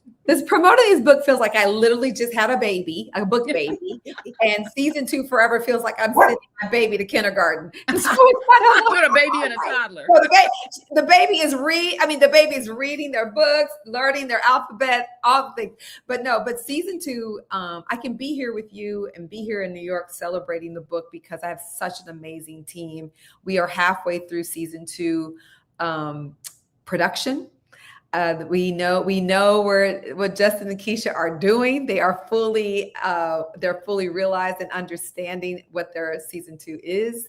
And the actors, they're just Michael and Lovey are special. with our entire cast, and they're doing an incredible job. And we have some new faces this season as well. Yeah, so it's going great. And I don't know, I do not know the date when it's going to come on. I just want you to know it is in great care right now, and we're having a wonderful time making it, pouring in the love that was poured into us. And this just our own general love of what we do, as the privilege of storytelling, and being able to do it at the global level, and having support of Netflix, having support of Ted and Bella and the team. Shout out to them, because and Judy Bloom, who said yes way back when, you know, speaking of writers. Yeah. So anyway, thank you for asking about my baby who's in kindergarten. We love all your children. The ones that are in college now, you know, girlfriend. We love all your. We love all of them. Okay, girlfriend. She got her own. She just moved out of her roommate's. Got her own first crib, her own first house. Right. You know what I mean? She's living on her own, paying taxes. We love them all, girl. What you create, I mean, everything you touch you just have that Midas touch when it comes to what you create. And Forever is just the latest thing that we love so much. But now we have this amazing book. I cannot wait to start turning these pages, and we are excited to have you back on July 30th. Go ahead, mark your calendars. She'll be back on July 30th to talk about the book. So Mara, I know you have a heart out. Yes.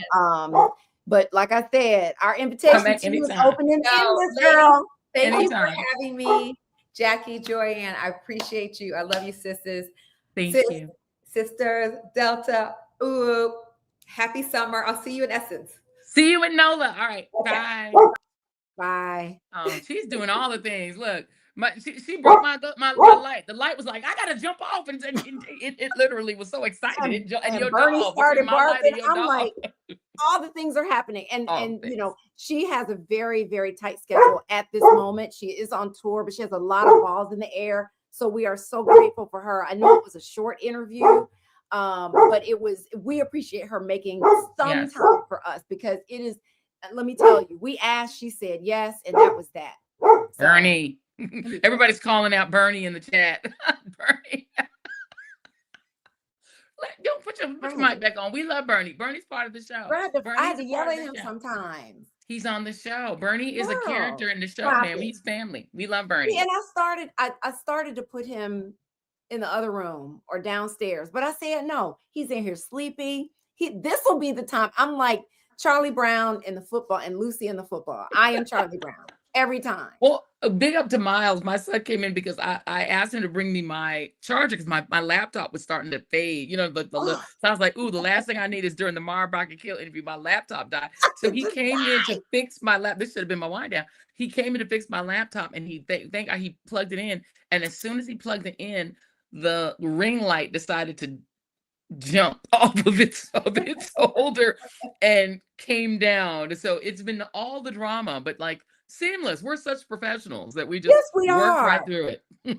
Somebody said, "Don't leave Bernie out." And too many people are talking about Bernie. Leave Bernie alone. Leave Bernie alone. He hears me. I'm telling you, whenever Bernie hears my voice, he has to call out to me. He's like, "Baba, Auntie,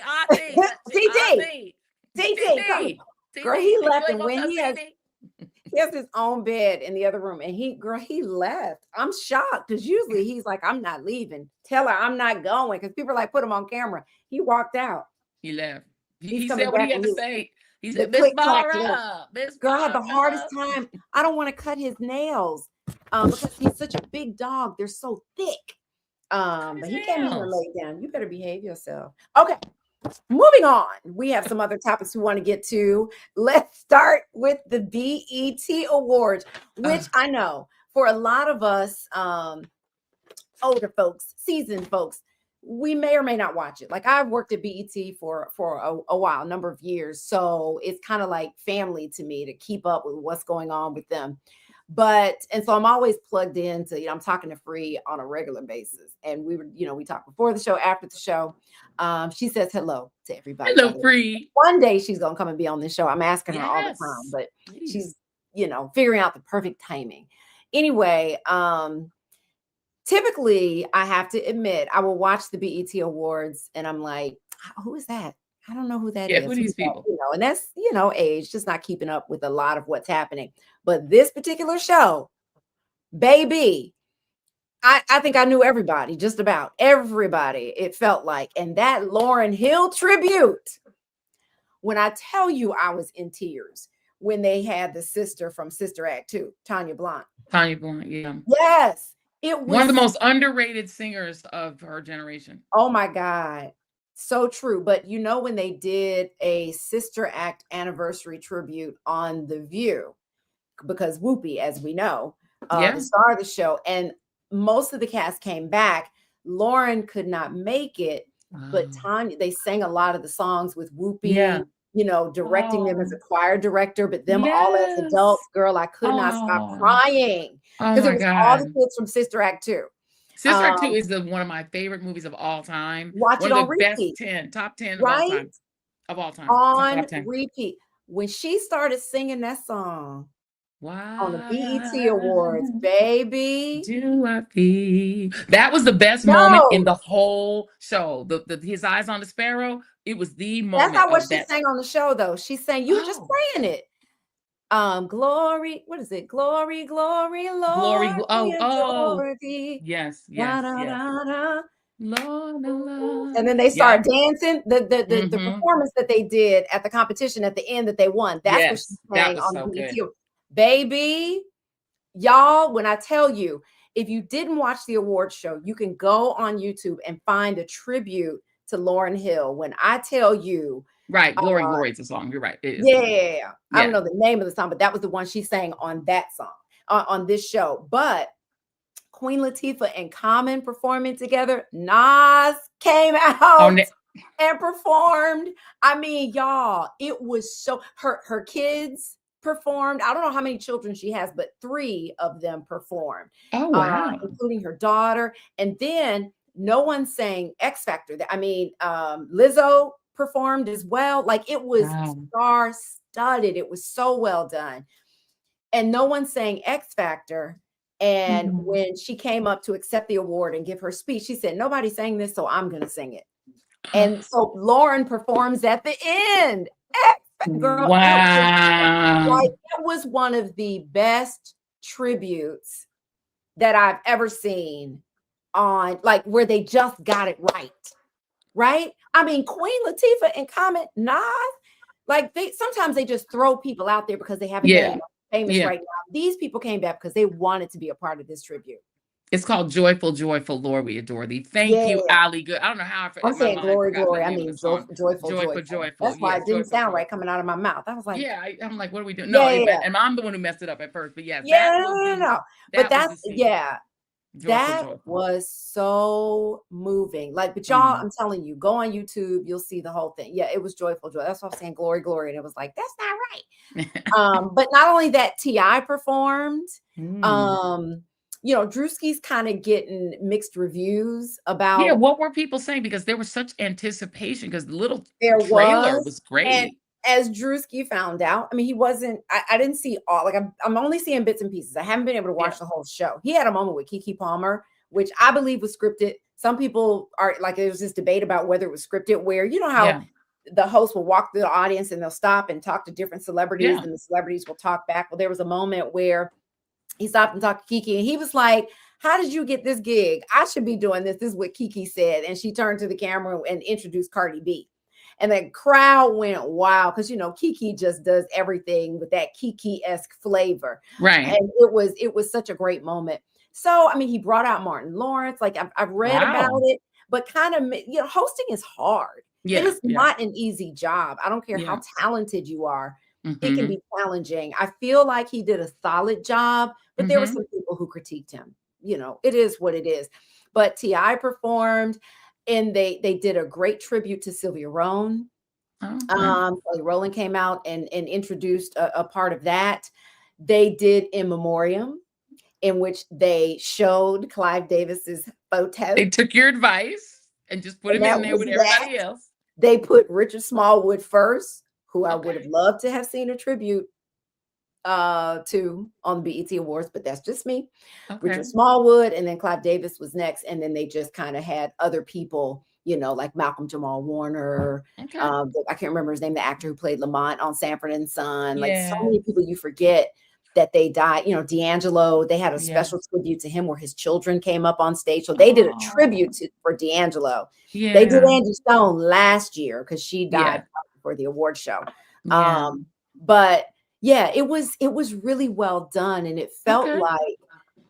like BET remembered that there's an audience for them that's not just 20-year-olds. Right. Because that's the Right? thing. And BET became, there was a point where they switched their demographic to 12 to 29. Yeah. And when they switched to 12 to 29, I stopped watching because I just couldn't relate to the content anymore. Because it Yeah. used to be they were 18 to 54, then they were 29 to 54, and then they went 12 to 29, and it to me changed the entire nature of BET. Yeah. Yeah. Yeah. I agree. This one, you got to and look, we were just talking about how Gen X disappoints me, but that era, the 90s, the early, this was like the golden era of black cinema, black Hollywood, of black TV. That 80s and 90s and early 2000s was just so epic that, I'm so glad that they embraced it. I'm going to go back and watch it. Yeah. Yeah. I definitely have to watch the entire show. I'm trying to Yeah. find it without having to get yet another TV subscription. I know. I'm watching bits and pieces here and there. What you guys think? Did you guys like the show? Did you love it? How It do you all seems like think Brucey did? I think He people in did the do a chat Joe liked it. Jackson skit. He did one of the skits, and I did see bits of that, and people loved that because he's known for these amazing skits. So let's talk about. We still have time. Let's talk about Oprah Winfrey. Ooh. Well, speaking of the 90s, she was great then. So Oprah Winfrey was at, I believe, at the Cannes Film Festival, and she was doing a one-on-one interview with somebody on a stage in front of an audience, and everybody is criticizing her. Wait, this was in front of a white audience? I don't know, a white, like it was I didn't see the audience. I just saw her being interviewed. And this is where she was asked about something, and this is when she told this story. So it wasn't like she was just saying, I remember the time. It was part of an interview. And, she told this story of when Whitney was on her show and fell down. And it was just a very negative story about Whitney being at the Oprah Winfrey show. And she said, and being drug addicted. Yeah. And what she said that the point that Oprah was making was at the time when that happened, she said to the audience, nobody talk about this. Let's keep this in this room. And I'm paraphrasing, and it never got out. Right. And so she was saying this was a beautiful thing that we were able to keep that quiet. But then until now, when I'm telling you all. I'm like, Oprah, man, come on. Why would you?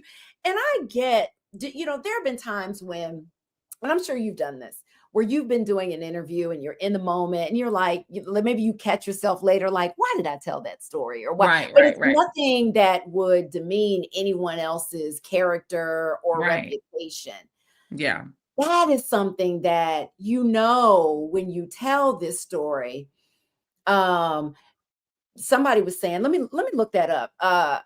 Miss Shawnee is saying, that's why I didn't say about the drugs. She's saying she believes she fell because she couldn't see that it was not drugs. Oh. And so I don't know if in that story, Oprah specifically said because she was drugged out. Right. Okay. But she fell. But I think that I would it's the way it's being interpreted, because when I heard it said that people know that Whitney had a drug issue, a drug addiction issue, so they probably will make that leap. They'll make that leap. And Jackie, but I don't think that Oprah said it. But I mean, the thing is, you and I both, you do interviews with people and you're going to use what you're going to use, but we all know behind the scenes, somebody could have told an off-color story, or they could have fell down when they walked in, or tripped and fell and, on their way back in. And that's the kind of stuff you kind of just put in your back of your mind and you don't say it. Like you would never then later on say, oh, and then you know what? And then this man walked in and he tripped and fell and banged his head on the floor. Like you don't have to do that. And so I feel like it's just a weird thing because she's such a professional, and she's, to me, one of the greatest interviewers of all time. Like, she is really one of the best interviewers ever, and she's done all of these interviews that are so epic that I'm sure behind the scenes there were stories behind it. This is the kind of stuff that maybe when the person, I mean, I don't even know, even when the person is gone, like, there's some stories that you could probably leave alone. I think that somebody in the comments is saying that she did say she was high. People saying, I heard she say she was high. That's what people are saying. But it's like, Whitney's gone. So it's like, can you tell a story like this when the person is gone? I don't know. I just feel like it wasn't necessary. And Oprah is such a professional that it's a bit surprising that she would do that in front of an audience of people who may not even care for Whitney that way. I don't know. Well, her relatives, her family, Whitney's, are livid about it. They came out and put a statement saying that Oprah should not have said that. Yeah. Why did Oprah wait until after Clive Davis died? I was reading somebody, but they put out a statement criticizing Oprah for saying that the way that she did. Yeah. And So people in the comments are saying that Oprah said Whitney was high and she's not here to defend herself. Oprah's comment was not necessary to share, says D Down. My message to you says it's inappropriate. Yeah. I don't know. yeah, I'm sorry. I didn't hear the interview, so I don't want to say that she did or did not say that. Yeah. About whether she said that before an earlier interview with Whitney, she privately asked Whitney what she hoped to accomplish, blah, blah, blah, blah, blah. And then Whitney later returned to perform, and she said she believed Whitney had relapsed into drug use. That's what Oprah said, according to Yeah. this article.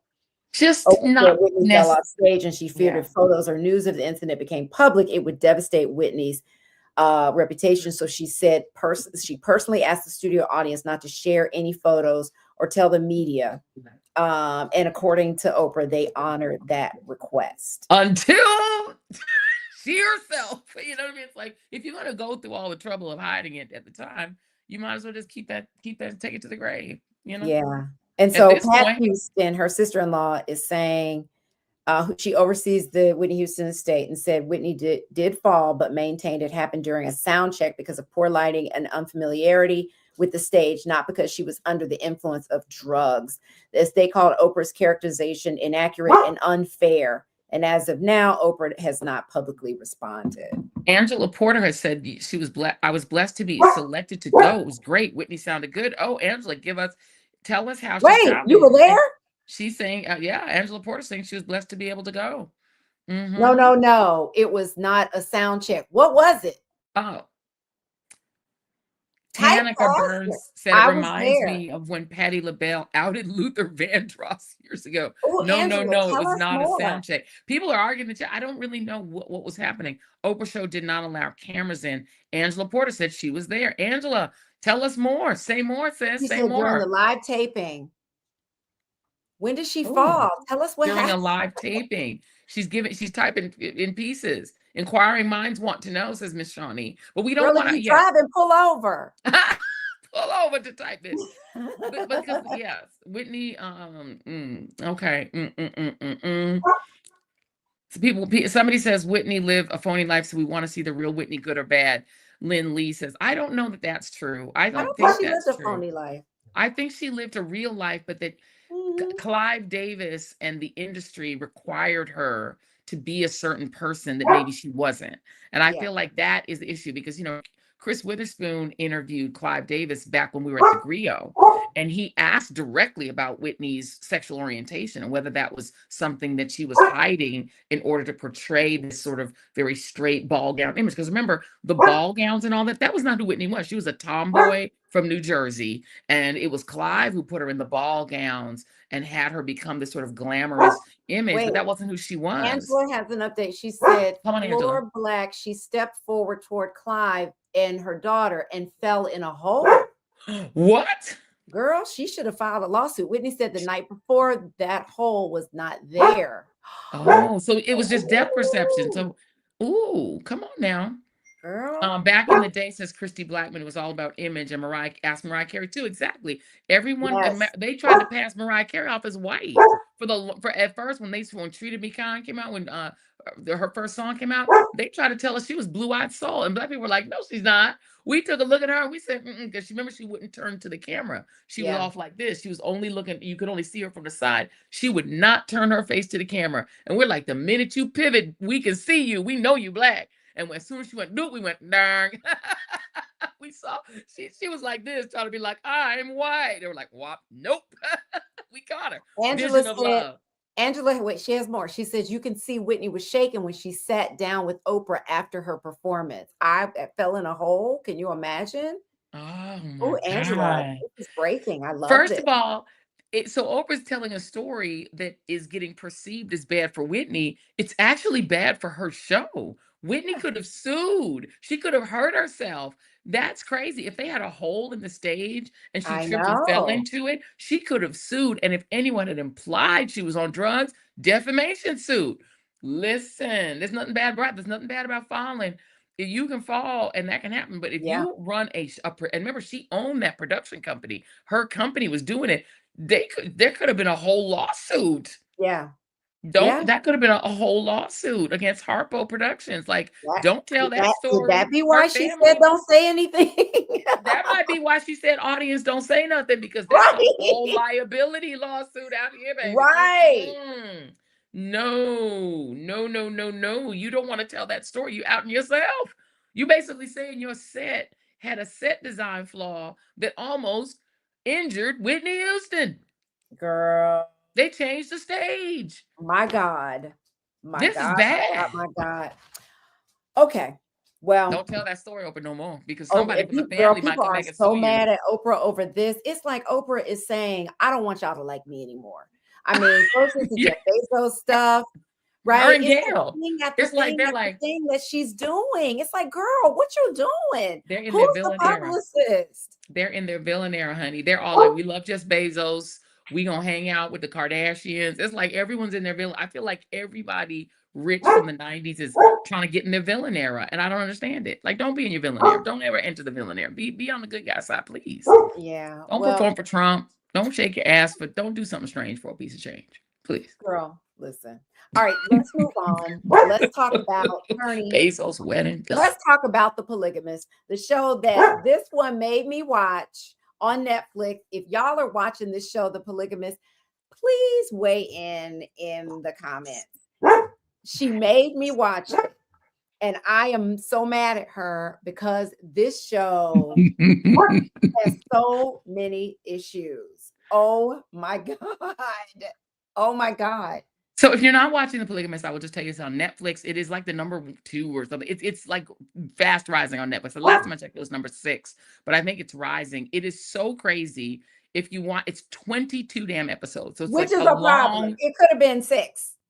African dramas are different. These African dramas, whether it's the Nollywood, Nigeria created, these are the South African dramas. The South African one, right? The South African ones they're like a soap opera on steroids. They are always like wild and crazy. And you're just like, each episode, you're like, what the actual bleep? So this one is about Andre Williamson said, please don't say too much. I have seen all of it. I feel like that was directed at me. We're not gonna say too much, but I'm just gonna say the name explains what it is. This is a man who is a polygamist. He's a horn dog who has to sleep with everything he sees. Every woman he lays eyes on, he has to sleep with them. And because he's super rich, these beautiful women are willing to sleep with him, even though he looks like Jiminy Cricket. He is not, okay. This man is sleeping with every woman in South Africa. They are losing their dignity over this man. Put a picture back up, please, Camille. They are losing their dignity over this man. There's not a woman he can't get. There's not a woman he can't have sexual relations with. His exes are popping their booty up in the air so he can pop it in. It is wild. I've never seen anything like it. And when you look at him, you keep thinking to yourself, as you watch it, thinking, that Negro? That I guy, mean, women are losing their minds. minds And over him yes, and in losing their this minds and show. losing their dignity. And these are women who are powerful, high-powered, successful. These are not like scallywags. These are girls who are like uptown, downtown, from the ghetto, from the uptown, from the suburbs, you name it. And the piece of it to me that is an interesting thing, and this is my question for the chat, because we all know that there is a phenomenon of unattractive men who are really rich getting good looking women. Elon Musk don't look like he looked like a hill of beans. He looked like a little toe. Like, why did he look so bad? He looked crazy. He's gray in color. He has no his face looked like somebody Gray. smashed it with a pan. His skin is gray. He looked like somebody hit him with the He's back of a not frying pan. gray. He looked like somebody hit him with a frying pan. He has 18 baby mamas. Every time I turn around, he got another woman he's impregnated. They rushing to have his kids. He looked crazy. Okay, Ashley, the little girl who's come out and telling the truth, she's a pretty girl. I'm like, what are you doing with this old fart? He's old and gross looking. He's disgusting. Peter Thiel, not cute, but he gets these He's young, good looking gray. men running around behind him. And you got Jeff Bezos. Jeff Bezos looked like the third toe. He looked like this one. He looked like the little gnarl one that move off to the side like this like this. And your sandal. That looked like Jeff Bezos. He married a supermodel. What's his name from Microsoft? He didn't look like nothing. Melinda Gates is beautiful. Bill Gates don't look like nothing. The guy Jeff Zuckerberg, Mark Zuckerberg from Meta. Mark Zuckerberg looked like he wee-wee his pants. He looked like the kid in class that pee his pants. He looked like if you pick him up, his pants is wet. And he got a beautiful wife. She's gorgeous. So it's like, it's not just, but there is a reality, right? Kimora Lee Simmons, Russell, great artist, but he and Kimora Lee, very different in terms of looks. And also, she was a child, like when he was with her, you know? So it's like, there is a thing where people elevate, they get a woman that's out of their league because they're rich. And that to me is what this film is saying, this show is saying, which to me is a very bad look for women, but it's a thing that happens. These Yeah. men who are very rich, and this is what he is. He's super rich, and money is a motivator, as Ali Good just said. Unfortunately, it happens in real life. These men with a lot of money catch women that are way above their league. Yeah. It does happen in real life. I think it's unfortunate, but it is what it is. Everybody knows what they're signing up for in most cases. I think that a lot of women in these cases are there for love. Like the wife in The Polygamist, she went with him when he had nothing, right? They built that company together. So Well, she two of them wasn't started there. when he had nothing. It was two of Right. them that started when he had nothing. So right, you're right. And so they weren't there for the money. They were No. there for the D or for him, right? Which I think is the case. There are women that are gold diggers. Don't get me wrong. There are those women, but there are a lot of women who are like, listen, if I get with a broke man, it's gonna be a headache. I might as well. This man is, showering me with this and that. I think that a lot of women in those cases, not all, I'm saying a lot of women in those cases are in love. It's not just about the money, because the wife, once she finds out he's cheating, she started that company with him. She can go on and have a check. A lot of women are in love as well, which is why they're acting so crazy over him in this situation. They don't just want him because of his money. They want But him. well, But that's no, what attracts them, you're saying, that's but what not the attracts wife. him. The And wife that's was how, there. The wife and the other girl, who we're not going to say, no, the other one is they were not there just when there. he was broke. They were, but the other one, I'm not giving too many spoilers, but there is one woman who was there when he was broke, but the way he keeps her is to keep buying things, buying a car, buying a house. Like, he keeps purchasing things, what he's doing to keep the women. When they get mad at him, you will notice in the film, and this is not a spoiler, and this happens in real life. Every time one of them gets pissed that he's got other women, he just buys them some stuff and they come right back. So it's like, it's crazy when you watch it until you remember. I mean, we debated this. Donald Trump has married 4 models, 3 models. How many wives has he had? They were all models.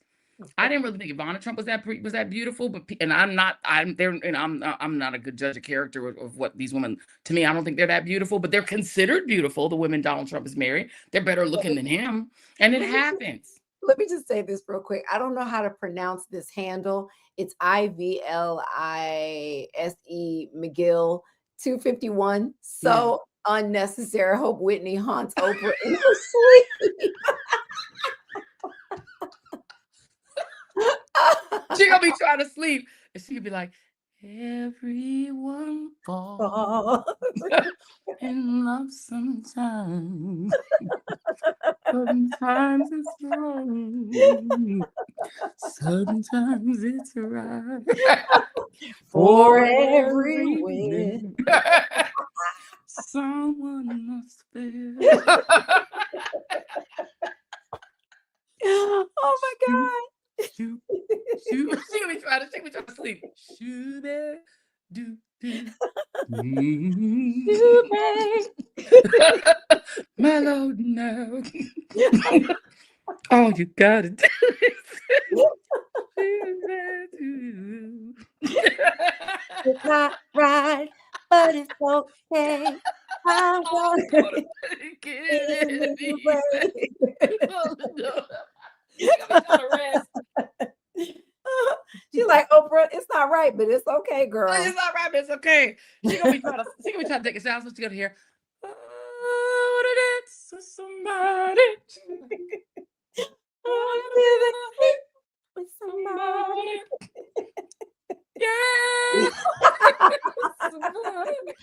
She's not gonna be able to get away. She's doing the dishes. She'll be doing the dishes with somebody who loves somebody. Somebody. My name is not Susan. So what you say? She's not gonna even get away from her. Her hips just gonna keep on following her around. Trying to help. She gonna be trying to pack to go on a trip with Jeff Bezos. Shoot, shoot, shoot, shoot, do, do. Shooby. Say shooby, bitch. Say shooby, bitch. Say shooby. Say shooby, bitch. Say shoop. Shooby, bitch. Say shooby. Say shooby. Oh my God. Shoop, shoop. Say it. Okay, say shoop, shoop. She's trying to go out. She's trying to go out with Jeff Bezos. Say shooby, bitch. You want to say I fell on your set? I'ma sue you, bitch. If I was alive, the lawsuit, baby. The lawsuit. If I was still alive, bitch. Oh my Oh, God. you think you can gain weight back so I can't find you? I see you. I know skinny My Oprah. I God. see you. You skinny too. Maybe people think you on drugs. How about that? Kian Maria says somebody called Saturday Night Live. I told y'all, right? Right? She's all like, she needs to host SNL. I'm telling you. Girl. Whitney Hotner in her sleep. Oh my God, this is amazing. I love this so much. She's trying to run from her. Oh, what a dance. I want to feel this. Yeah, I want to with somebody you love.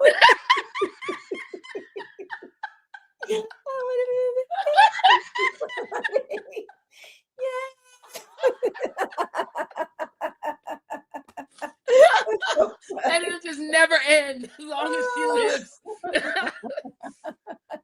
Oh my God. Oprah, she's a haunter to the day she died. Damn. Damn. Leave her alone. You can't talk bad about Whitney. Don't never talk bad about Whitney. Trust me. Girl, the way I cried when she died, like I knew her. Too. I broke down. Jackie, I had to pull over by the side of the road. I was listening to the funeral as I was driving this was during the I think this was during the Trayvon Martin coverage, because I'm driving from from Stanford, it was before Florida. that. It was before that, but I know I was in Florida. I was driving for some reason from Miami to wherever, Central Florida, for whatever story I was covering. And I'm listening to the funeral on the radio. I had to pull over to the side of the road and cry. I had to pull over. I had to pull over. Couldn't take it. Cried like I knew her. When I heard the news, girl, I had to check 3 or 4 sources. I saw it on Twitter. And I was like, no, this can't. Before it came on the news, I saw it on social media. And boy, that was the start of how things are now, right? But I just cried. I just felt, so connected to her. And with everything she had been going through, I just was rooting for this woman. Me too. Me right? too. Just rooting for her. And to she died turn around my around. mother's birthday too. She died. I was like, so that, Oh or her funeral no. was around my mother's birthday. It was like a day or two around it. So Yeah. I was bawling by the side of the road. Thank God the police didn't pull over there. I was on the side of the road bawling Oh, like that was my mama. I felt so so sorry sorry for for that. Bobby Christina. Horrible. I know. Oh, I know. horrible. And then she died. Ugh. And then she died the same way, and I definitely feel like that was deliberate. Like she just couldn't live without her mom. And the thing is, I'll give you a version of this. There are so many stories that we would hear, not just about her, but other artists and the issues they were having. And you hear them as a journalist. Like you just hear this shit. Yeah. You don't, it's not like you're gonna say it, you know, No. because the person's, it impacts their family, their brothers, their sisters. Just, I've cried when Yes. Michael Jackson died. I mean, I cried when Michael Jackson died. Yeah. I did too. I was sad about Michael Jackson, and I really felt it when I went to the theater to see it. Like I miss him so much. Mm, I miss mm, his presence and what was to be, right? What he was working on, that This Is It tour. Remember that yes. movie? Yeah. And Oh, what I I cried just when David wanted Bowie died. When David Bowie Whitney died, to, I cried. I wanted Whitney, girl. I cried. I cried when Prince died too. Prince, oh my God, I cried when Prince died. It's because you grow up with these people, you know them. You feel like you Yeah. know these people. You feel Yeah. like they're such a part of your whole childhood is like a part of, you know what I mean? And you think about Michael Whitney and Prince might have been the biggest celebrities in history. Yeah. Not just of their time. The level of stardom that these three people enjoyed was just so overwhelming. When Michael Jackson died, I still remember literally where I was standing in my house when I heard Michael. I didn't believe it. Because remember, this was before the internet was a real thing, was Yeah. as relevant as it Yeah. is now. I didn't believe it. I was like, no, Michael Jackson is not dead. There's just no way. No, no chance. No chance. And Tupac, oh my God, when Tupac and Biggie died, oh Lord, don't get me started. All these people died. Oh, it's so sad. I was so not in the hip hop, girl. I was just not phased by those deaths. I knew they were a big deal, but I Yeah. really was not a hip hop head in that way to have that connection like I Oh, did with Prince and Whitney and Michael, especially with Michael and Prince growing up, with that, being a child and growing up with that music and going to those concerts, when you're young, and just yeah. especially Michael Jackson, girl. Like, Ooh, oh with my Michael God. Jackson was Remember the like our whole Jackson 5 childhood. cartoon? Remember Yeah, the from the Jackson 5? cartoon through The Wiz, which is my favorite movie of all time, all the way through Off Everything. the Wall was the first album I ever owned that I actually Yeah. owned myself. That wasn't borrowed from my mom or my sister. Like, I mean, and remember you used to have the poster in them. I got the Off the Wall album as a Yeah. birthday present. That's birthday present I got that year from one of my schoolmates, and it had a poster, and I put that poster it was right over my bed, the poster, Michael Jackson. Yo, Lord, man. But I I did know. cry over Tupac and Big because I was so shocked. It was so Yeah. shocking that these young men were dead. Um, but remember when Aaliyah died? That was crazy. Like that That's scared when the I crap first out of me. started. I first went to work for BET. I was in Orlando for NABJ, and BET brought me in for that. So that was like when I first started, and Yeah. we all found out there that she had Ooh. died. And Left Eye had just died, I think, right not that long before. So it's like these young artists were like dying back to back. Left Eye died, which was shocking. That car crash, and then there was the video of the crash. It was like, Lord have I mercy. It know. was like so many. And then I have to be honest, because that was my group. When Fife Dog died, Lord, that just took me out. Because Fife, and he died around the same time as my best friend in college. They died around the same time. So she had just died of cancer, and then he died and I think he died from sickle cell. Yeah. Um, I from Tribe Called Quest. yeah. I just got. Oh, I love These Michael Jackson. people all left too soon. But you know the thing is so Yeah. interesting? True. These are all the people who are like forever young. You know what I mean? They die. Yeah. It's sort of like how Yeah. Marilyn Monroe died. So they're forever frozen in our minds. Aaliyah as this young, beautiful. They're all Yeah. frozen young. And even Yeah. Michael Jackson, he was deteriorating, but he was still looked, he still had that same Michael Jackson-y. So it's like they all died, but they're just like frozen in our mind. And Whitney died when we still can remember this beautiful woman. And so Yeah. whatever was broken about her, we just don't remember that. And so Yeah. to me, any story that takes away from that, like we just froze her in our minds as the beautiful woman who, in Shoop, you know what I mean? We just want to see Right. that woman. So we don't want to hear negative things. Like it's just very hard. When we started hearing about how abused Aaliyah was, that's hard to hear, because we were all just sort of it's just, I don't know. These things are always, is that Bernie? I'm trying to show his little face. He is We just never get like, to see him. Hi, look, Bernie. Baba. Look, Now Baba. you don't want to talk. Say hi. You got all that thing to say. Now You you don't don't want to want say to anything talk. now? Hmm?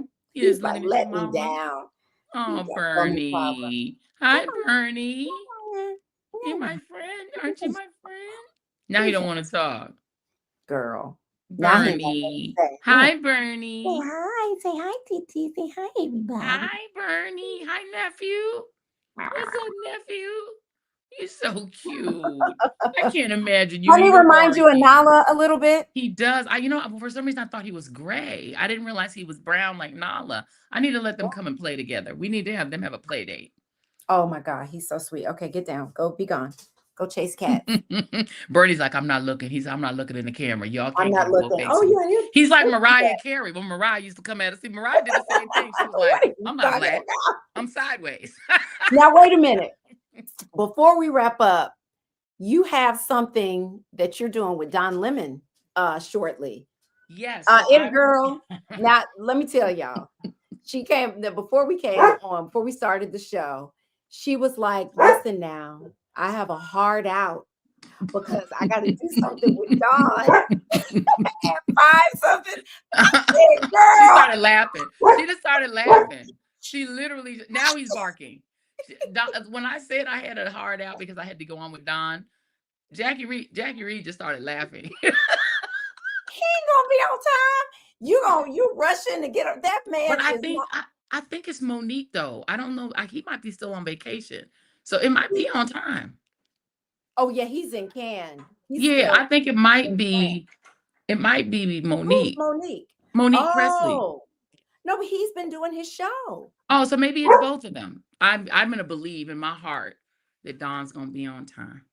Sally Thread said, "I'm telling if you stay lemon late, he is gonna be lemon late. He ain't gonna be on time." We tell him this. Yeah, You please can't tell tell on him us. when You you can't tell see on him. us. We Tell love him. Donna. We tell him. We tell him to his face. Tell We him we love call him. him lemon late. I done told her about lemon late. He Dawn be time. They said lemon it's late, dawn time. You dawn girl. But time. so Don is always 20 minutes late in the morning. He's on time at 5 most of the time. Oh, okay, okay. Okay. I usually watch it. Well, then we will wrap here, and thank you all for coming. Thank you to Mara Brock Akil. We're very Yes. excited about her book, and it's not too late to join the book babes if you want to be in on that. What is it, July 30th July meeting? 30th is when she comes back, and we're going to just talk about all the things as we do All in the book spoilers. club. You all, the book babes, know we have the authors back, and we really we get to ask them all the questions about what we just read. So you have a whole month, so make sure don't wait. And I would go ahead and buy your book now. If you go to shop.readthisreadthat.com, you can go ahead and get your book. If you are a member of the Book Babes, you all know what your discount code is, right? So become a member, and then you get your book, you get your discount code as well. So make sure that you guys jump in, get your book, and be ready so you can read it on time to be a part of the meeting. So get in now, get in while you fit in, or join the editorial board, and then you get to also help us decide what our next book is. So it's a good deal. Any other notes for the church before we ask for prayer requests? Thank you all for being here. Don't forget to take our poll. Oh We yes. didn't really get to talk about the 4th of July, but we do want to know.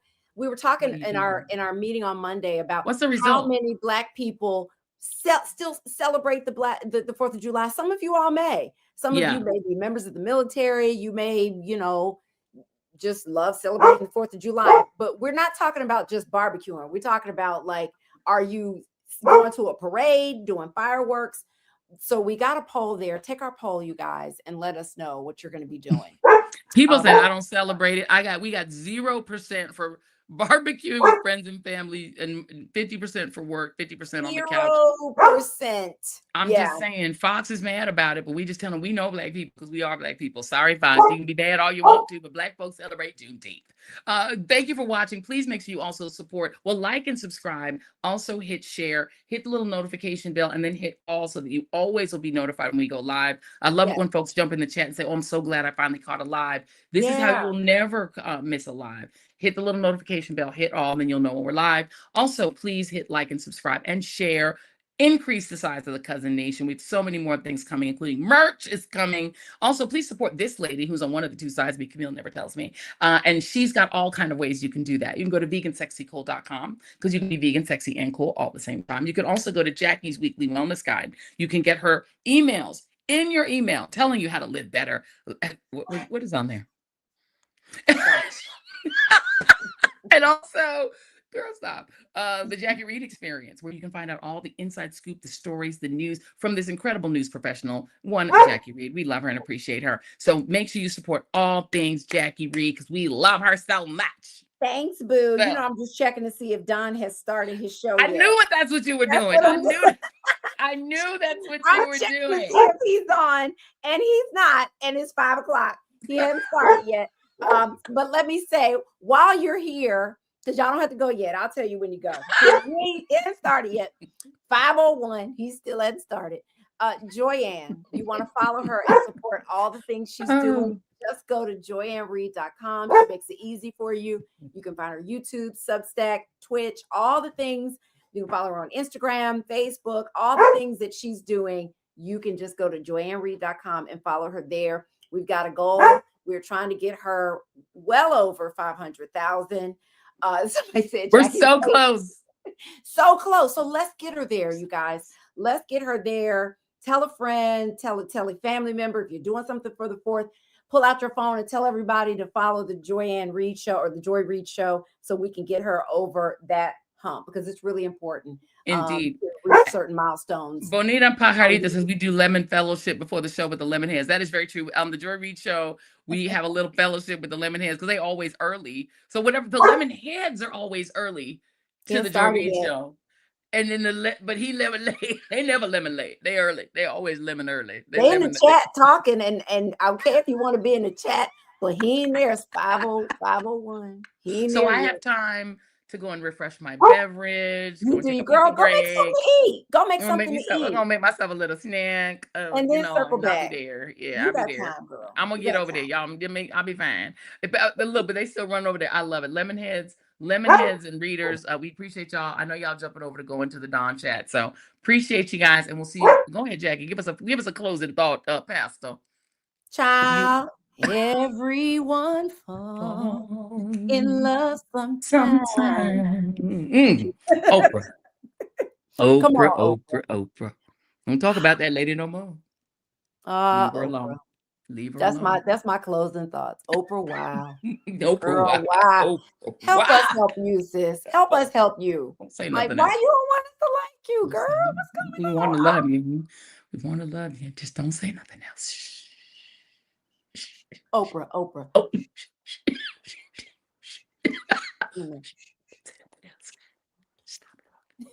Dad.